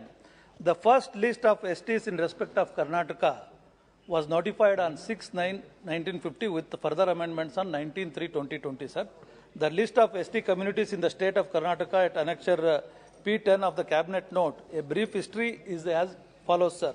Proposal was sent by Karnataka on 30th of January 2019, sir. Supported by ORSGI by 23/7/19, sir. And advance copy to PMO and Cabinet Secretary was on 9/9/22, sir. And final copies were sent to the Cabinet Secretary on 12th of 9th, 2022, sir. Cabinet approved this on 14/9/2022 and it was introduced on 9th of December 2022. Sir, total population of this Betta Kuruba in the state of Karnataka, it is a small community, sir. It is about 5,000 people found in the districts of Mysuru, Chamarajnagara and Kodagu districts, sir. They are economically backward, sir, and they suffer from lack of education, sir. Their occupation involves in collection of forest produce, including the bamboo, sir. And they have their own dialect with no script, sir. They use primitive hunting tools, economically backward due to lack of education, and have distinctive culture and follow animism, sir. They go to forest to collect bamboo, forest products, firewood, etc. And before going, they seek permission from Betta Devaru to protect them from the attack of the wild animals. They are all non-vegetarians and eat all that is available, like they catch small animals like monitor lizard, mongoose, and their ant-eaters, sir, from their holes or burrows by wrapping a cloth around their hands, sir. And as I said earlier, they follow animism and are worships of Panchabhutas of sun, moon, air, water, plant, trees, and animals. They worship earth, and they also celebrate the fairs like Suggi Habba and Ugadi, sir. They have their own ethno-medical practices, sir. So their census in India states that the Kadu Kurbas of Mysore are divided into Betta or Hilla Kurbas and Jenu Kurbas, sir. So in this regard, the Honorable Prime Minister and under the CM Chief Minister Basuraj Bommai has given this opportunity for them to be inclusive. And as Mr. Bashir was saying about the exclusive and inclusion of this thing, this is the bill where the inclusiveness of the Kadu Kurbas is happening in this through this bill, where their life standards, living standards will improve, and educate them, and their social structure in the hierarchy will improve, and thereby a justice is done, a last mile justice where inclusiveness is of the paramount to this country, and Honorable Prime Minister is doing the same for the country. Sir, I use this opportunity to also the support given by the Honorable Chief Minister CM Basuraj Bommai to increase the scheduled tribe from 3% to 7% and scheduled caste from 15 to 17%, which was welcomed by all of the state in the Karnataka, sir. And also I, in the angle of reservation, which is having a lot of discussion nowadays in the whole of the country, a holistic approach should be done so that the communities which are asking for this reservation should be considered as a holistic approach, which will be done in the future time, sir. And one issue was raised by honorable member, sir, where the Gonda what has happened to Gonda Kurbas. So the state of government of Karnataka has also sent the proposal to the government of India, which will be under consideration, which will be happening in the near future. Sir, I thank once again the Honorable Prime Minister for having this bill amended this day, sir. Thank you very much. Thank you. N.K. Premchandra. Thank you very much, sir. Sir, I fully support this bill. But I would like to make mention certain very important aspect regarding the legislative practice. Sir, this Constitution ST Order 4th Amendment Bill 2022 Karnataka. And yesterday, two bills were passed. The same character and the same type of two bills are passed. And we are coming for another bill, fourth bill. Sir, this government is always a government of contradictions. And this government is giving least priority to the seriousness of the legislative practice. The careless way in which the drafting and the careless way in which the bill are being pushed to this house is quite unfortunate and not even heard in the legislative history of Indian Parliament. Why I am saying is today morning,